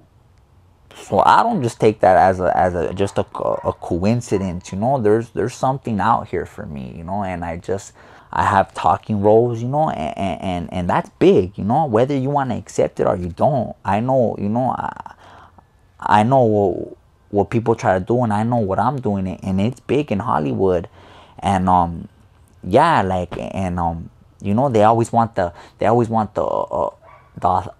authenticity, you know, and that's what I bring. That's what our people bring. Like homies that I came in the industry with, that's what we bring. We're not actors, you know. I mean, we came from this, and you can't take that out of us. And Hollywood wants that. So I feel my career. I honestly feel my career is bright. I did a song with Jenny Rivera and Edward James Olmos. And pretty much anything that comes in, you know. My father and Rudy Salas of Tierra. Tierra's a 80s group. They were the first Latin group to score 4 top 40 hits back in the 80s at the same time. Their biggest hit being Together Baby. Just in case you didn't know what it was Together Baby. And that was a big #1 hit for them. And they've been playing since then. I mean, they actually established the group in '71, but they didn't hit it big until 1980. And then he still plays. So, you know, they've been touring and playing since then. Yeah, well, yeah, it's funny that you mentioned that. Not too many people know that, but my uncle and my dad were. They did a few songs with El Chicano, and they played some shows, but they weren't. Actually, my uncle was kind of more into El Chicano than my dad, but yeah, they were in El Chicano at one point. But Tierra was a little bit after them. That started in '71, and El Chicano, I think, was a few years before. When I met Richard, he was, this is a long time ago, maybe 8 years ago, and he came in, and I kicked him out. Because he was totally unprepared. You know, he didn't sound good. He was way off beat, and I was just like, told him basically go ahead and go home and practice and come back. You know, because it just wasn't happening. You know, and whenever I record something, I really like to make sure it's solid through and through. You know, I'm not gonna let anything leave here that's just subpar. So I just told him go home and work on his rap. You know, he did, and came back, and look at him now, you know. Well, I didn't see him because he went on vacation for a while. So I didn't see him for probably 5 years or something like that. after that. Yeah, this is years ago. And so then he started showing up, and that's when we became tight. And eventually I started doing his solo albums, which I'm on the second solo album right now. And it's coming out really good. I'm proud of him. Like, that's an amazing turnaround for him. A turn of good fortune for him, because he's doing things that people only dream about, you know.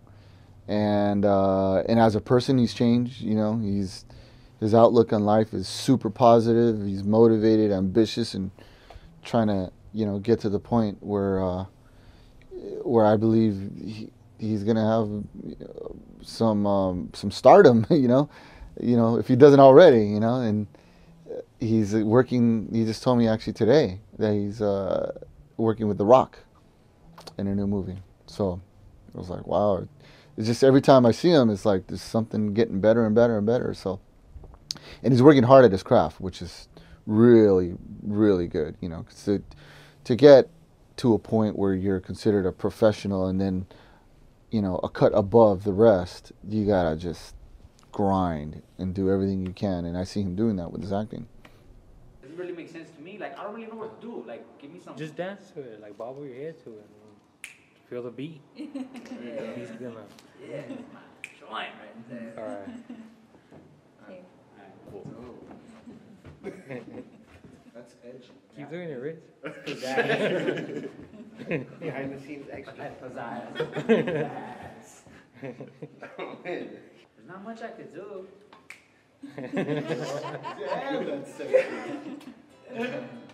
All right. Okay, here you go, Salas. The first time I actually met Richard was in the actual room when we were going in to meet Mvrd3r. It was the final meeting that we were having of putting everybody together and figuring out what position, you know, everyone was actually going to be in and who was going to get what role. It was weird with me because there was something kind of familiar about Richard, and I mean, I'm not from LA, and personally I'm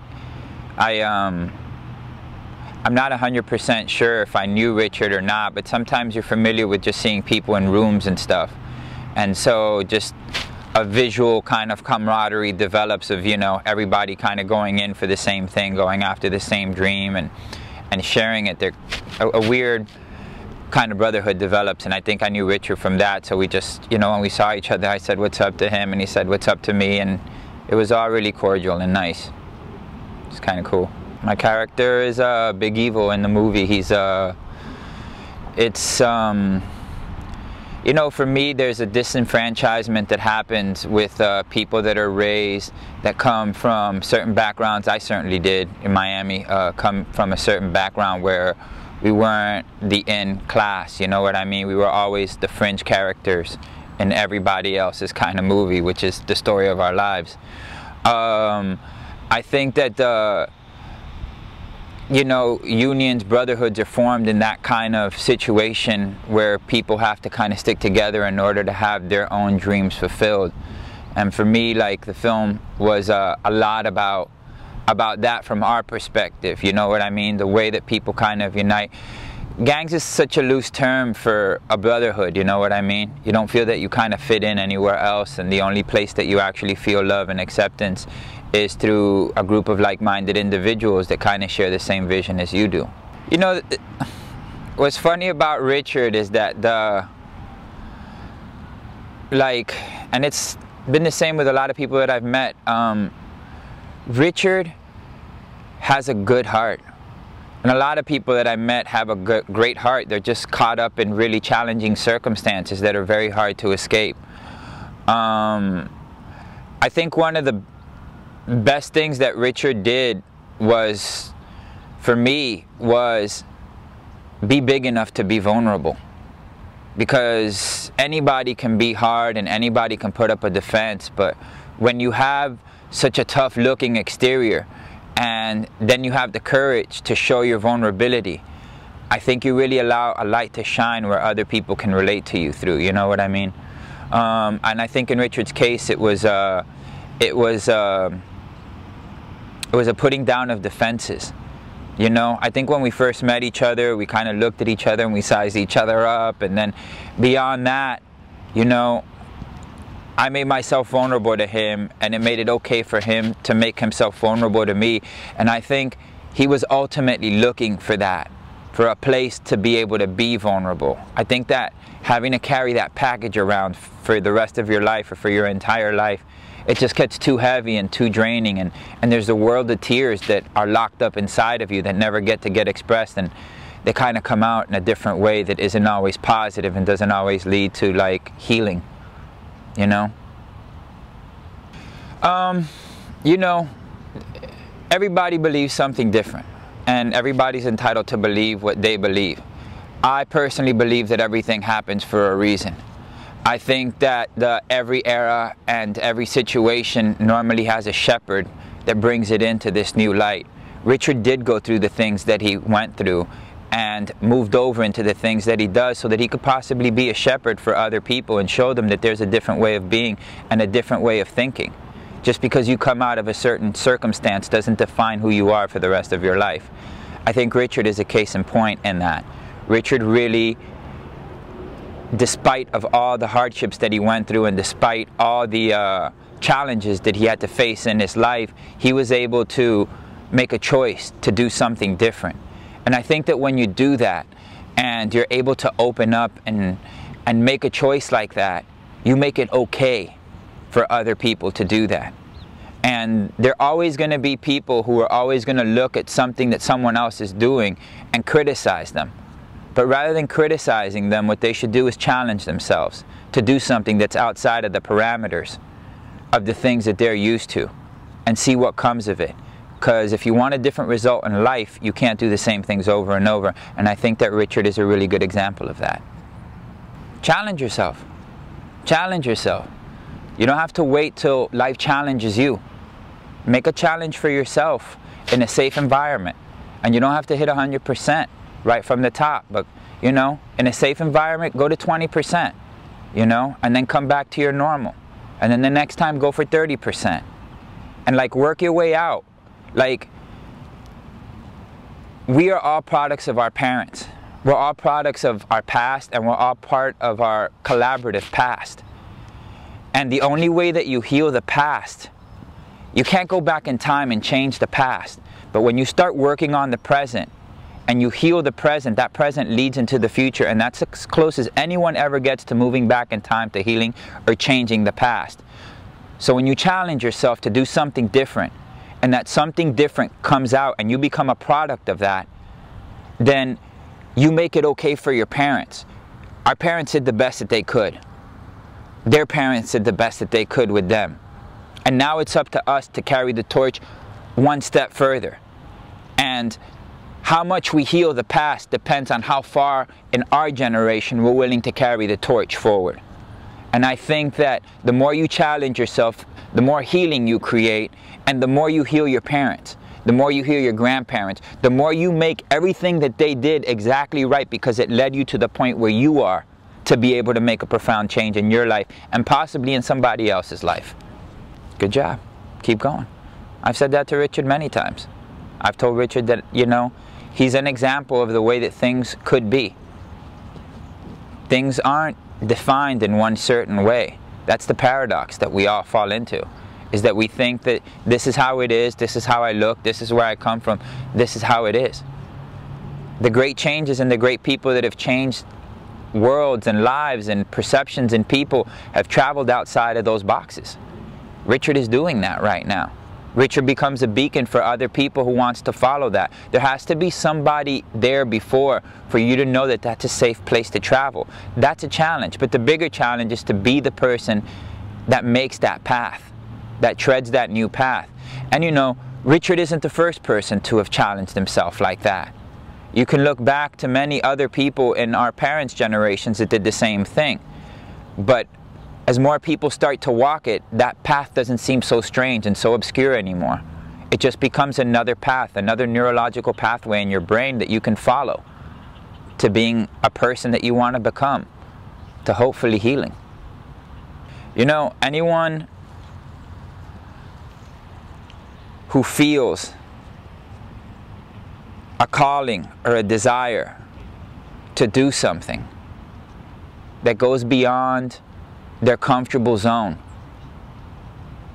is being given an opportunity to change not only the world that they live in, but the world that their children are going to live in, and the world that their parents are living in, and the world that their friends are living in. And if everybody thought that way, people like Richard wouldn't have to work so hard and go against the current so much. It would just be a normal way of being. I would just love it if more people challenged themselves to doing the things that that their higher self is calling them to do. Well, that's money right there. Dude, I'm doing a movie with with Jake Gyllenhaal and Michael Peña. It's huge. Cool. Yeah. Yeah. Like a kind of like a Calvin Klein kind of ad like that. Like, yeah, there you go. A little higher, how you had it before. There you go.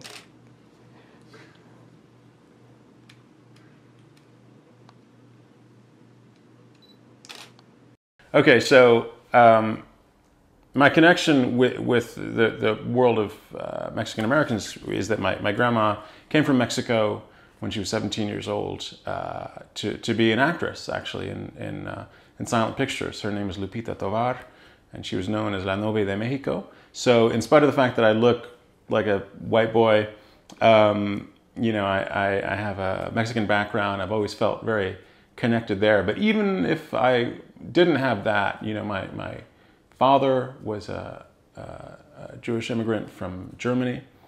And so the movie meant a lot to me because as a son of an immigrant father, who I didn't understand all the time, whose sacrifices I didn't always understand, you know, this movie meant a lot to me.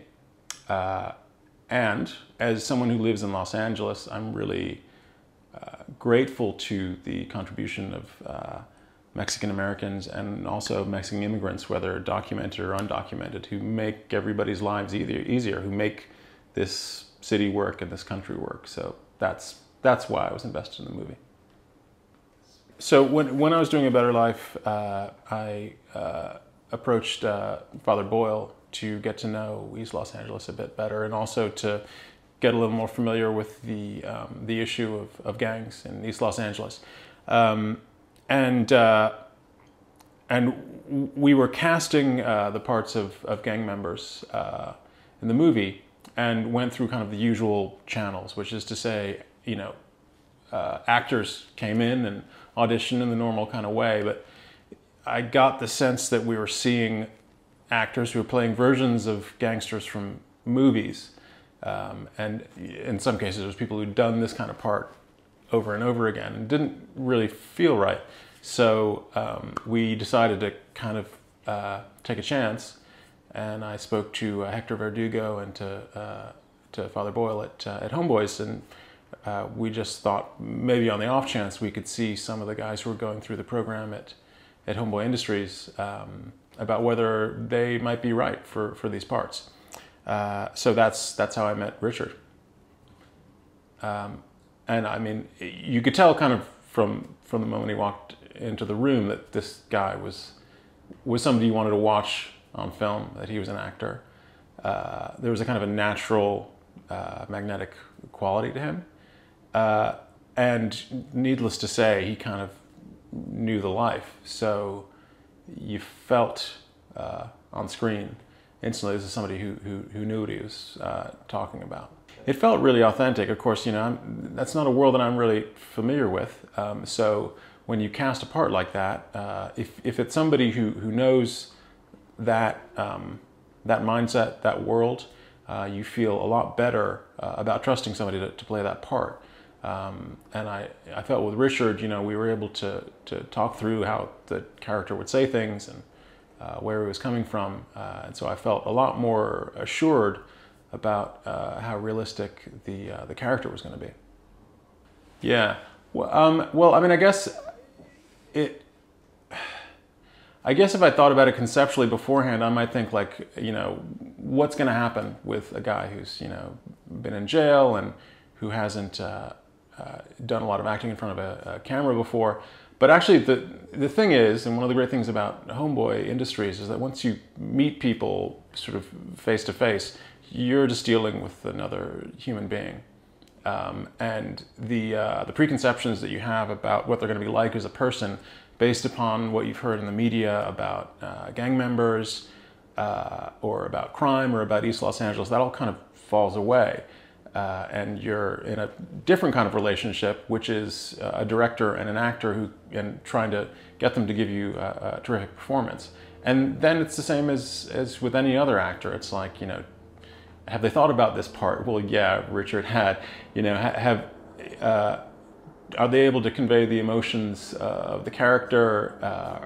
What kind of impression are they going to make?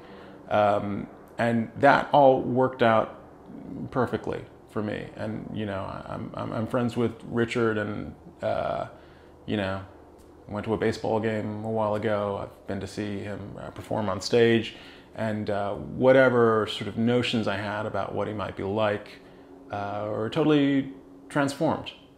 You know, the interesting thing to do with Homeboys is that there are guys from rival gangs who are working there together. And I think that causes friction at first. But when we were shooting, you know, we had guys who were playing gang members or working as extras or whatever, who were from different gangs or had been in different gangs. And we were shooting in, you know, what is sort of technically Big Hazard. You know, there are these guys with tattoos that show that they belonged to a different gang or whatever. You know, that would have concerned me otherwise, but actually everything was just cool. I think people are really happy to have the chance not to feel tensed up about where they're from or how they can relate to other people, except on just a normal level. Richard was super professional, you know, and I think that unlike a lot of young actors who are used to sort of getting parts and who have been through the whole system over and over again, he realized that like this was kind of a great but strange opportunity. You know, I think he was, on the one hand, he was really excited to do it. On the other hand, he clearly knew what he was doing, kind of down to the bones. So I wouldn't really say he was nervous about it. I think he's been through a lot more that's scarier than, you know, being in front of a camera. So that's a great thing. He didn't have to deal with nerves. And I think also his knowing a lot about the world in which this movie was set helped maintain a kind of a serious attitude amongst, say, the younger actors who were playing with him. That they knew, okay, this is the kind of movie we're in. We're in the kind of movie where we are going to represent gang members as human beings and not as stereotypes. I mean, I think it's a balance of directing him so that we get what we need for the movie as a whole, and then trying to appreciate that he's a resource, and that if he says, I wouldn't say this line this way, or this is not what we say in East LA, then, you know, to listen to him. And we generally did that with all of the characters. But with Richard, I was especially happy because not only is he a great guy, and it was, you know, fun to work with him, but also I felt like we had somebody who really knew the world, so that I could ask him questions about whether he would act in a particular way. You know, I think one of the great things is that we were able to show that, like, you know, a gang member, just because someone's a gang member doesn't mean that they are kind of thugging 24/7. You know, these are people who have families and cousins and nieces and mothers and fathers, and so to sort of treat it like any other character, really. Well, Richard's a natural. I mean, you just encounter this with people when they get in front of a camera or not. They're either pretty much at ease, and you feel like you'd like to watch this person on a film screen, or you don't feel that. And it's actually kind of random. You never know when that's going to happen. And like I say, you kind of get that feeling when somebody walks into the room the first time. So, you know, Richard is really charismatic. He's not afraid of the camera, and he's watchable. He's consistently interesting. Of course, he's got a tremendous amount of energy too. So, like, you know, it's great as a director to encounter an actor like that. It just helps your job so much. I would say that, you know, well, this is true like with any actor, let's say. People want you to succeed. Nobody's looking to knock you down. It's like when you sit down off as an actor, you want them to be the right person for the part. So there's a lot of, I think for actors, for really anybody trying out something creatively, there's a tremendous amount of stress and nerves when you're putting yourself out there. But people want you to succeed. This is certainly as an actor, you know, I'm always hoping to find somebody great. Well, I mean, just getting to know Richard over the last few years, I've been consistently kind of amazed at how he's transformed himself, and how much there is to him, all the things that he's interested in. You know, like I saw him a while ago and he said he'd just been in Spain working on a Ridley Scott movie, and I felt like, oh man, that's so cool, because he can go anywhere. You know, in a way, of course you want to say stuff like, you know, I'm proud of you, and I can sort of say that because I cast him in a movie and he did great. So I asked him to do something and he was fantastic. But really it's more like, you know, thanks for helping my movie, and it's so great to get to know you. It's more like that. I'm just happy to see where he's going. This is a place that meets people halfway, so folks have to meet us the other half. And so this place is not for those who need help, it's only for those who want it. So if you walk through the door, you know, the hope here is that we will, you know, ticker tape parade and red carpet to welcome you and to help you, because it's a huge step when somebody says, you know, I'm ready to redirect my life. And that's exactly what Richard did. So that's heroic. That in itself as a step is huge. He also has the added thing where he got into trouble again, and then he came back here. So for him, that was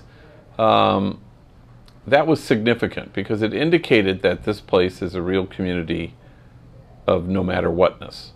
That no matter what happens, you know, you dust yourself off, you pick yourself up, and there's going to be acceptance and you know, kind of a non-judgmental environment. So I think he encountered that here. That was even more powerful than the help he got, I think, which was the fact that after he had done something disappointing, that people here were too busy loving him to be disappointed in him. And that was surprising. And so it propelled him into even greater healing and working on himself and coming to terms with his past.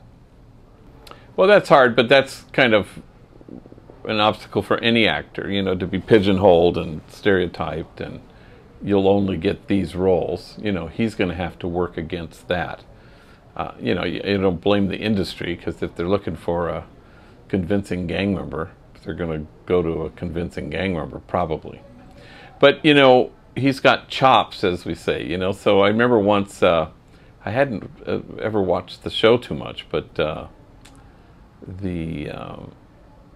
yeah, Southland. So we were here in my council, and they said, oh, you got to watch this.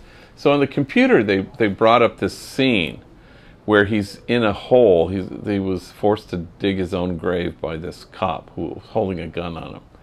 And it was unbelievably good, you know. It was devoid of all the kind of, you know, kind of stereotypical weirdness that people always sort of convey when they're portraying a, you know, Latino gang member. It was just the real deal. It was exactly, it felt like this guy was about to be killed and he's digging his own grave. Not for a moment did you feel like it was acting. So we all stood here and we looked at it and we thought, my God, this is good. He's really good. So I get the gimmick part. I get, because you know, people come here all the time for extras or casting. And they go, wow, you look the part. And so they get picked because of how they look. He's really taken it to another level. He's worked on his craft. He studied, you know, and he improves with each time he does this. So I think one of his first things was A Better Life, you know, and Chris Weitz was exceptionally good with him, you know, and trying to push him, you know, and it's a trap, you know, because are you going to just be the, you know, the cold-hearted gang member? But he wasn't, you know, he really pushed it a little bit. So where in the end you go, wow, this is a complicated character, and he's got a heart, and in the end you felt your response was compassion rather than this is a villain, you know, which I thought was helpful. Well, you know, I think what people discover when they come here, gang members, is they come to terms with their lives. You know, they heal what needs to get healed. They look at hard stuff that's been done to them and stuff that they've done. And then they seek to re-identify who they are in the world, which is really very difficult for anybody. And so, and they engage in attachment repair. They heal, you know, the trauma that they've had to experience. They decide to transform their pain so they no longer have to transmit it. Richard has done all that through here, but the truth is he's done all this. You know, we're honored and humbled to be able to assist him in that. But that was a transformation that could not have happened without him. You know, people will talk in the way that, well, this couldn't have happened. I don't know, where would I be without Homeboy? But the truth is that transformation wouldn't have happened without Richard Cabral. He was the only one who did this, you know, and couldn't have been possible otherwise. So we were happy to receive him and to become a disappearing act in the process, you know, where suddenly he discovers the truth of who he is, that he's exactly what God had in mind when God made him. And now he has become that truth. Now he has inhabited that truth, and nothing will topple him now. Nah, I don't. You know, I'm not saying that.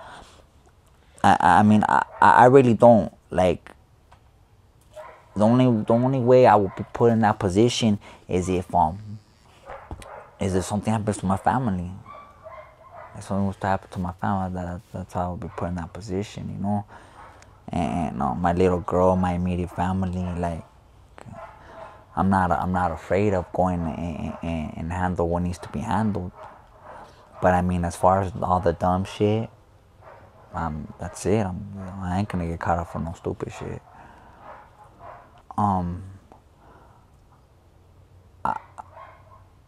I see myself as I am a family man, but I mean, when push comes to shove, I don't forget where I come from.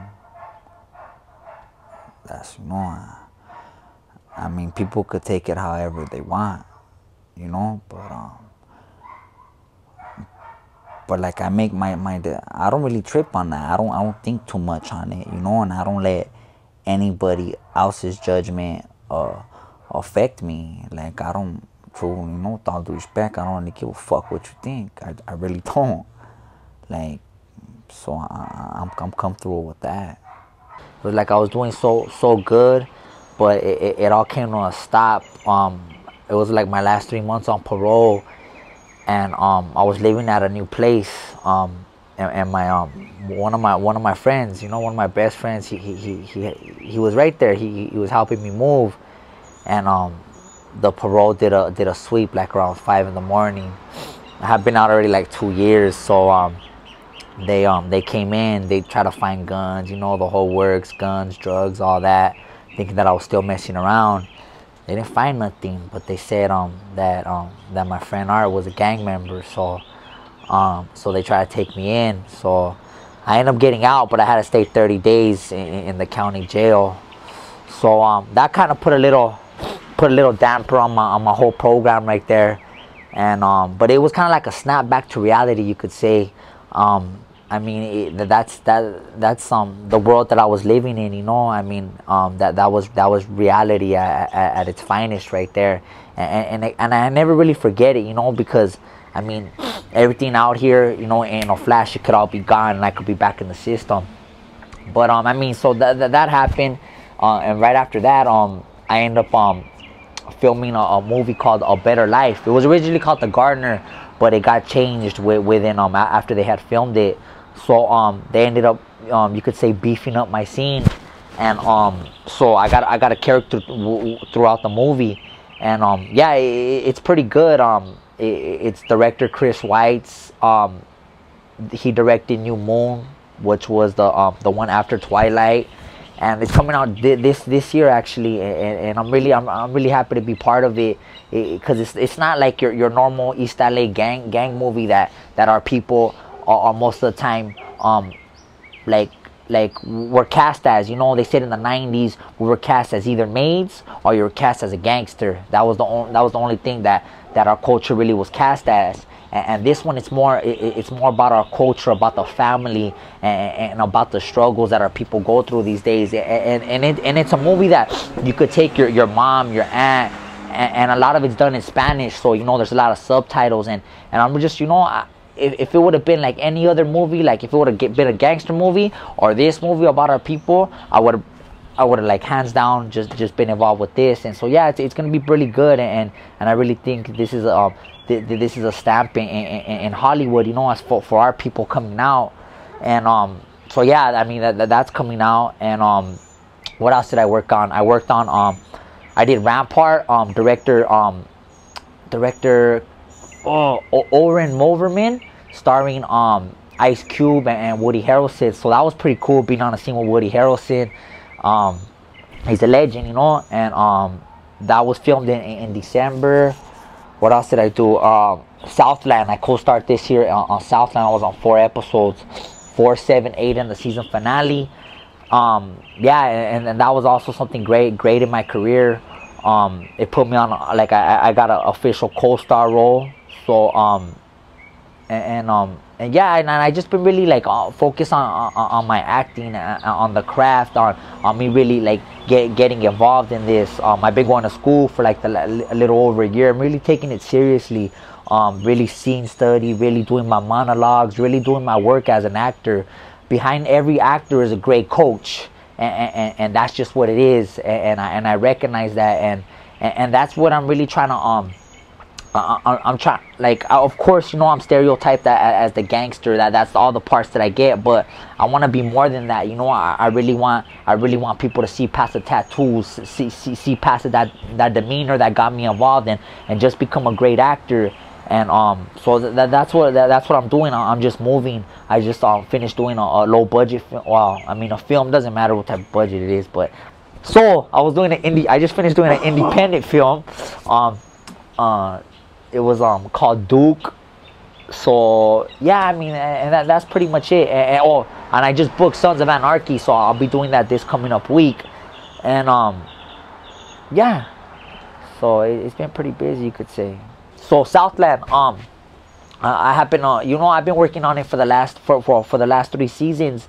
But this I mean, the director Christopher Sholak, I mean, he's just a wonderful guy, like really giving us, you know, the gangster types really a chance to be out there and to really see what the industry is about, you know. I had a conversation with him, and he was saying that, like, even if we're not to become actors, like, to just even being involved and seeing the whole scenery with grips, with PAs do, with, you know, what writers, you know, there's just a whole field. And he really brought me, and like a lot of people from Homeboy Industries, he gave us a chance to really see what it was all about, because we never had those doors open.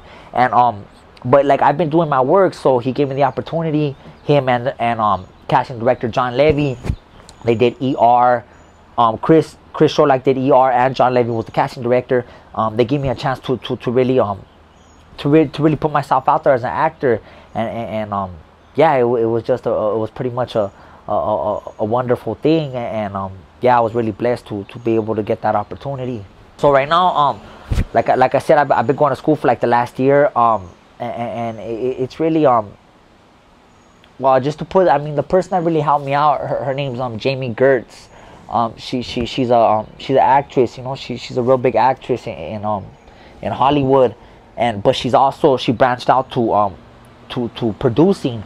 So I met her through A Better Life, which was The Gardener originally, and I don't know what she's seen in me or what, but she really reached out, and I told her that I was really looking for a good acting coach, and which is kind of hard to find because everybody in the industry right now, I mean, they'll promise you the world, but when all comes down to it, they might not be the people they might not be the person for you, and they'll just take your money, which a lot of people come to Hollywood and they get their money taken like that. So I didn't really want to I asked for her advice, and she helped me. So she really helped me find she really helped me with the I'm at the Aaron Spicer acting studio right now, and I mean, his alumni is great. You know, he has a lot of great people that went under him, and just their whole process that they're really doing out there, and the students there. I mean, it's just a great place to be, and I wouldn't want to be anywhere else at this time.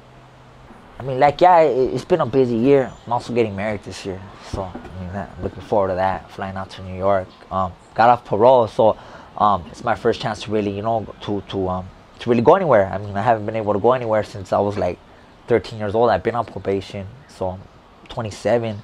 It's the first time I got off parole, got my passport. So I'm also with that. I mean, I'm getting involved in the modeling. It's a real high fashion. I mean, I've done magazines for the UK. It was Sangra de Blue. She was a real great photographer. But so that was my first magazine. But so now I'm really stepping it up to the modeling. It's high fashion. They're I mean, they're big in the UK, Australia, Canada, and they're really trying to branch out to the West Coast, Los Angeles, and I just happen to just, you know, connect and got introduced, and so that's coming up, which is good because, like, I mean, I've done, like, you could say modeling, like, not really modeling, but like for people's shirts, but I mean, this is just more flashy. It's more more elegant, more and that's the route that I'm trying to hit. Like, I mean, the street stuff I have, but I mean, I want to branch out to the other side, and slowly but surely I am. And it's called go-go gear, and they're riding jackets, and if you don't know, I ride on bikes also, so it kind of fit kind of perfect. So yeah, I got that looking forward to, and yeah, so hopefully get a chance to see it. I got another opportunity that came. You know, it's like sports gear. You know, we got hats, fresh shirts. You know, it's just everything that you could pretty much do with sports, and it's called Faz. So I mean, that's coming up, and I think that's another step. You know, with the riding jackets, with the sports, and everything just coming together right now. So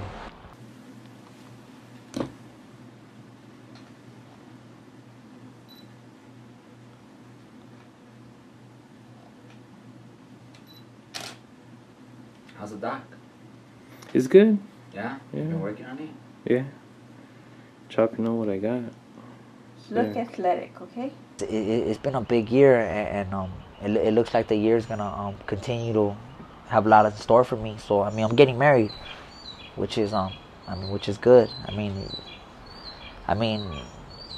if I had to do it with anybody, it'll probably be with her. You know, I mean, we got a beautiful little girl together, and it's gonna be a great thing. You know, I think a lot of people are happy that we're doing it, and so yeah, so and also my kids are involved. You know, it's a great thing to have both of my kids there, including my son, which, you know, it sucked. I wasn't really able to be part of his life, like in the first 5 years, you know, and then he lives kind of far, so it's still kind of hard to be part of his life. But I mean, I bring him down. I mean, he knows I love him. It's just that, I mean, you know, he understand. I guess he'll understand. You know, or at least I'll try to get him to understand when he gets older. You know, that me and his mom just, you know, we couldn't do what we were supposed to do. You know, but I mean, I just do my part. All I could do is just do my part these days, and just take care of him when I can, and pick him up when I can, and let him know that I love him when I can. And yeah, so I mean, as a father, I feel that I should be, you know, I feel that I'm doing my job as a father. Yeah, so I mean, how I see it is like this place is it's not just for one type of people. Like, you just really gotta go out there, and I mean, where I see that I was left out and I wasn't given the opportunity when I was young. That's not what I want to get for my daughter. Like, so I mean, my daughter's gonna be something, you know, and it's just, I feel that all of us had an opportunity of becoming something if the opportunity was there. But most of us and most of our friends, we didn't have nothing. We didn't have shit. We didn't have the opportunity of being being in sports, or learning an instrument, or becoming an actor, or learning. Like, we all have gifts, and if there's not somebody to help you find those gifts, then you just don't know, and you just end up messing up. That's what happens. So I mean, I'll be damned if my daughter, if my daughter, my son's gonna be like that. So I mean, I started off with I pretty much like kind of got a little agency for her. So I just want to really get her like accustomed to it, kind of. So when she gets at that age, she has that, like, she knows if that's what she wants to do, then that's what she could do. But if she doesn't like it, and she wants to play sports, or play an instrument, or pursue whatever gift she has, then she has the opportunity. So that's what I'm trying to establish right now. I mean, she just turned 2, so yeah, so I just really, you know, I just really want the best from him, and that's all I could do. What do you say that? Next question. You know, only God knows. I told that to my teacher up at UCLA. His name's Dan Vining. I said that to him. I said, you know, when he found, I let him know about, not because I wanted to show off about my son, but about the writing. I said, my dream would be to write a story that my son would star in, you know, or just be in, you know. Don't even have to be about us. It could be about an alien. But, oh yeah, that would be the shit. And I told me, so, mijo, are there any moms and sons out there in Hollywood? He goes, there are. He goes, nope. I go, cool. So yeah.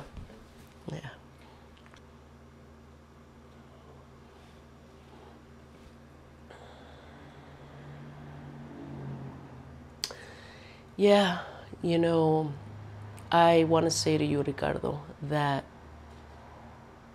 you already know almost everything about us, how much I feel for you, I love you, all that, what I feel proud of you and all that. But I promise you that this is a discussion we had today, and I'm trying to better myself, Ricardo. And some of the things that come out of me in my way of talking, I don't mean it. I have to learn.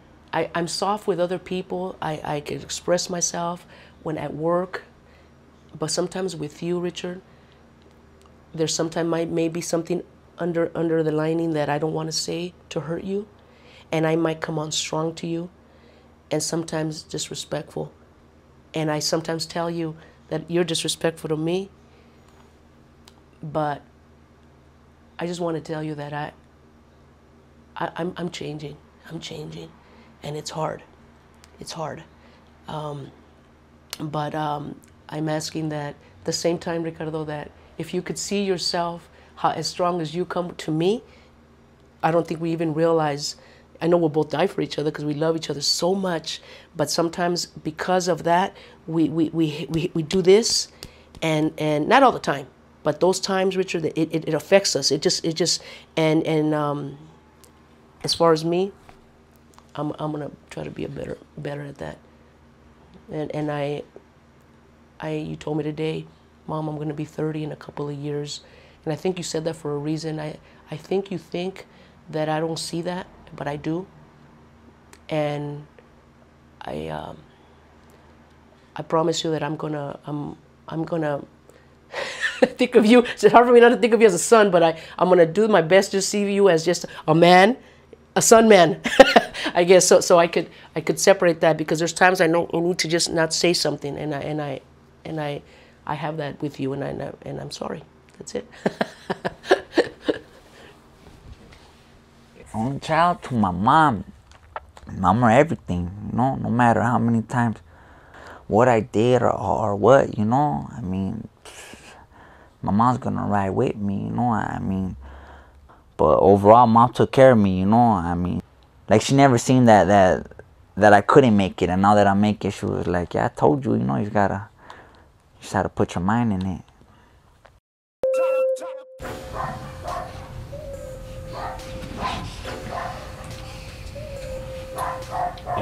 Look down.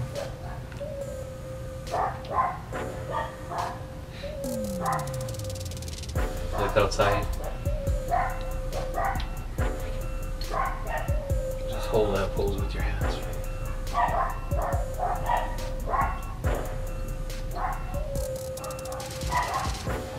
Can you massage your hands like that? Like you're thinking?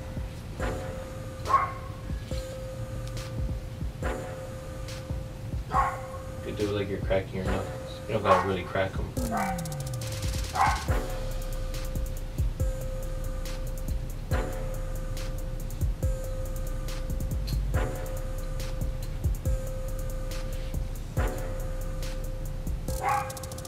Can you kick your head back like you're thinking?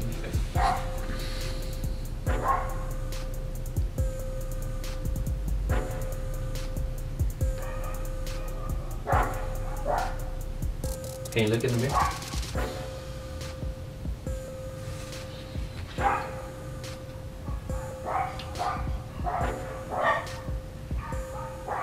You can look over outside.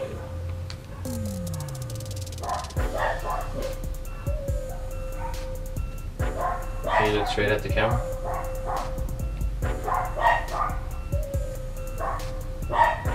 And just look down.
Good, Louis? Yeah. Good.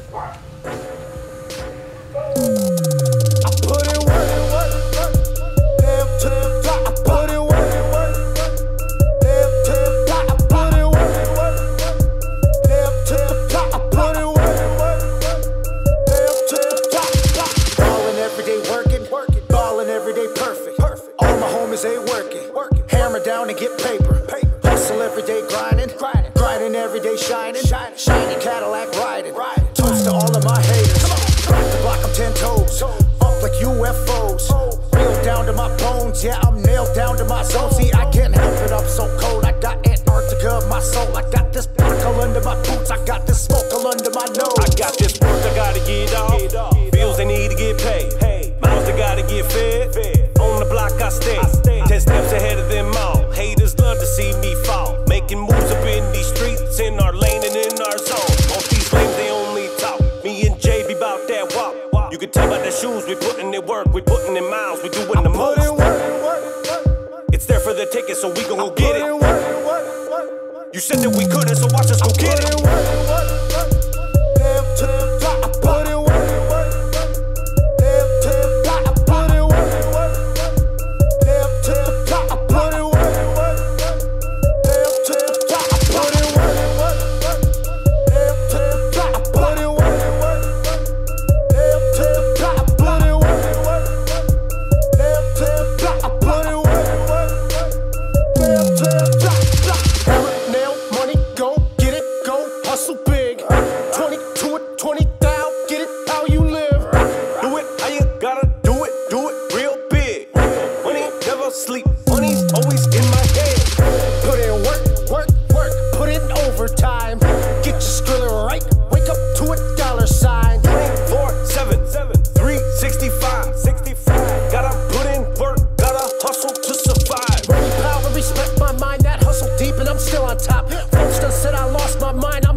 We putting in work every day.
Anything else?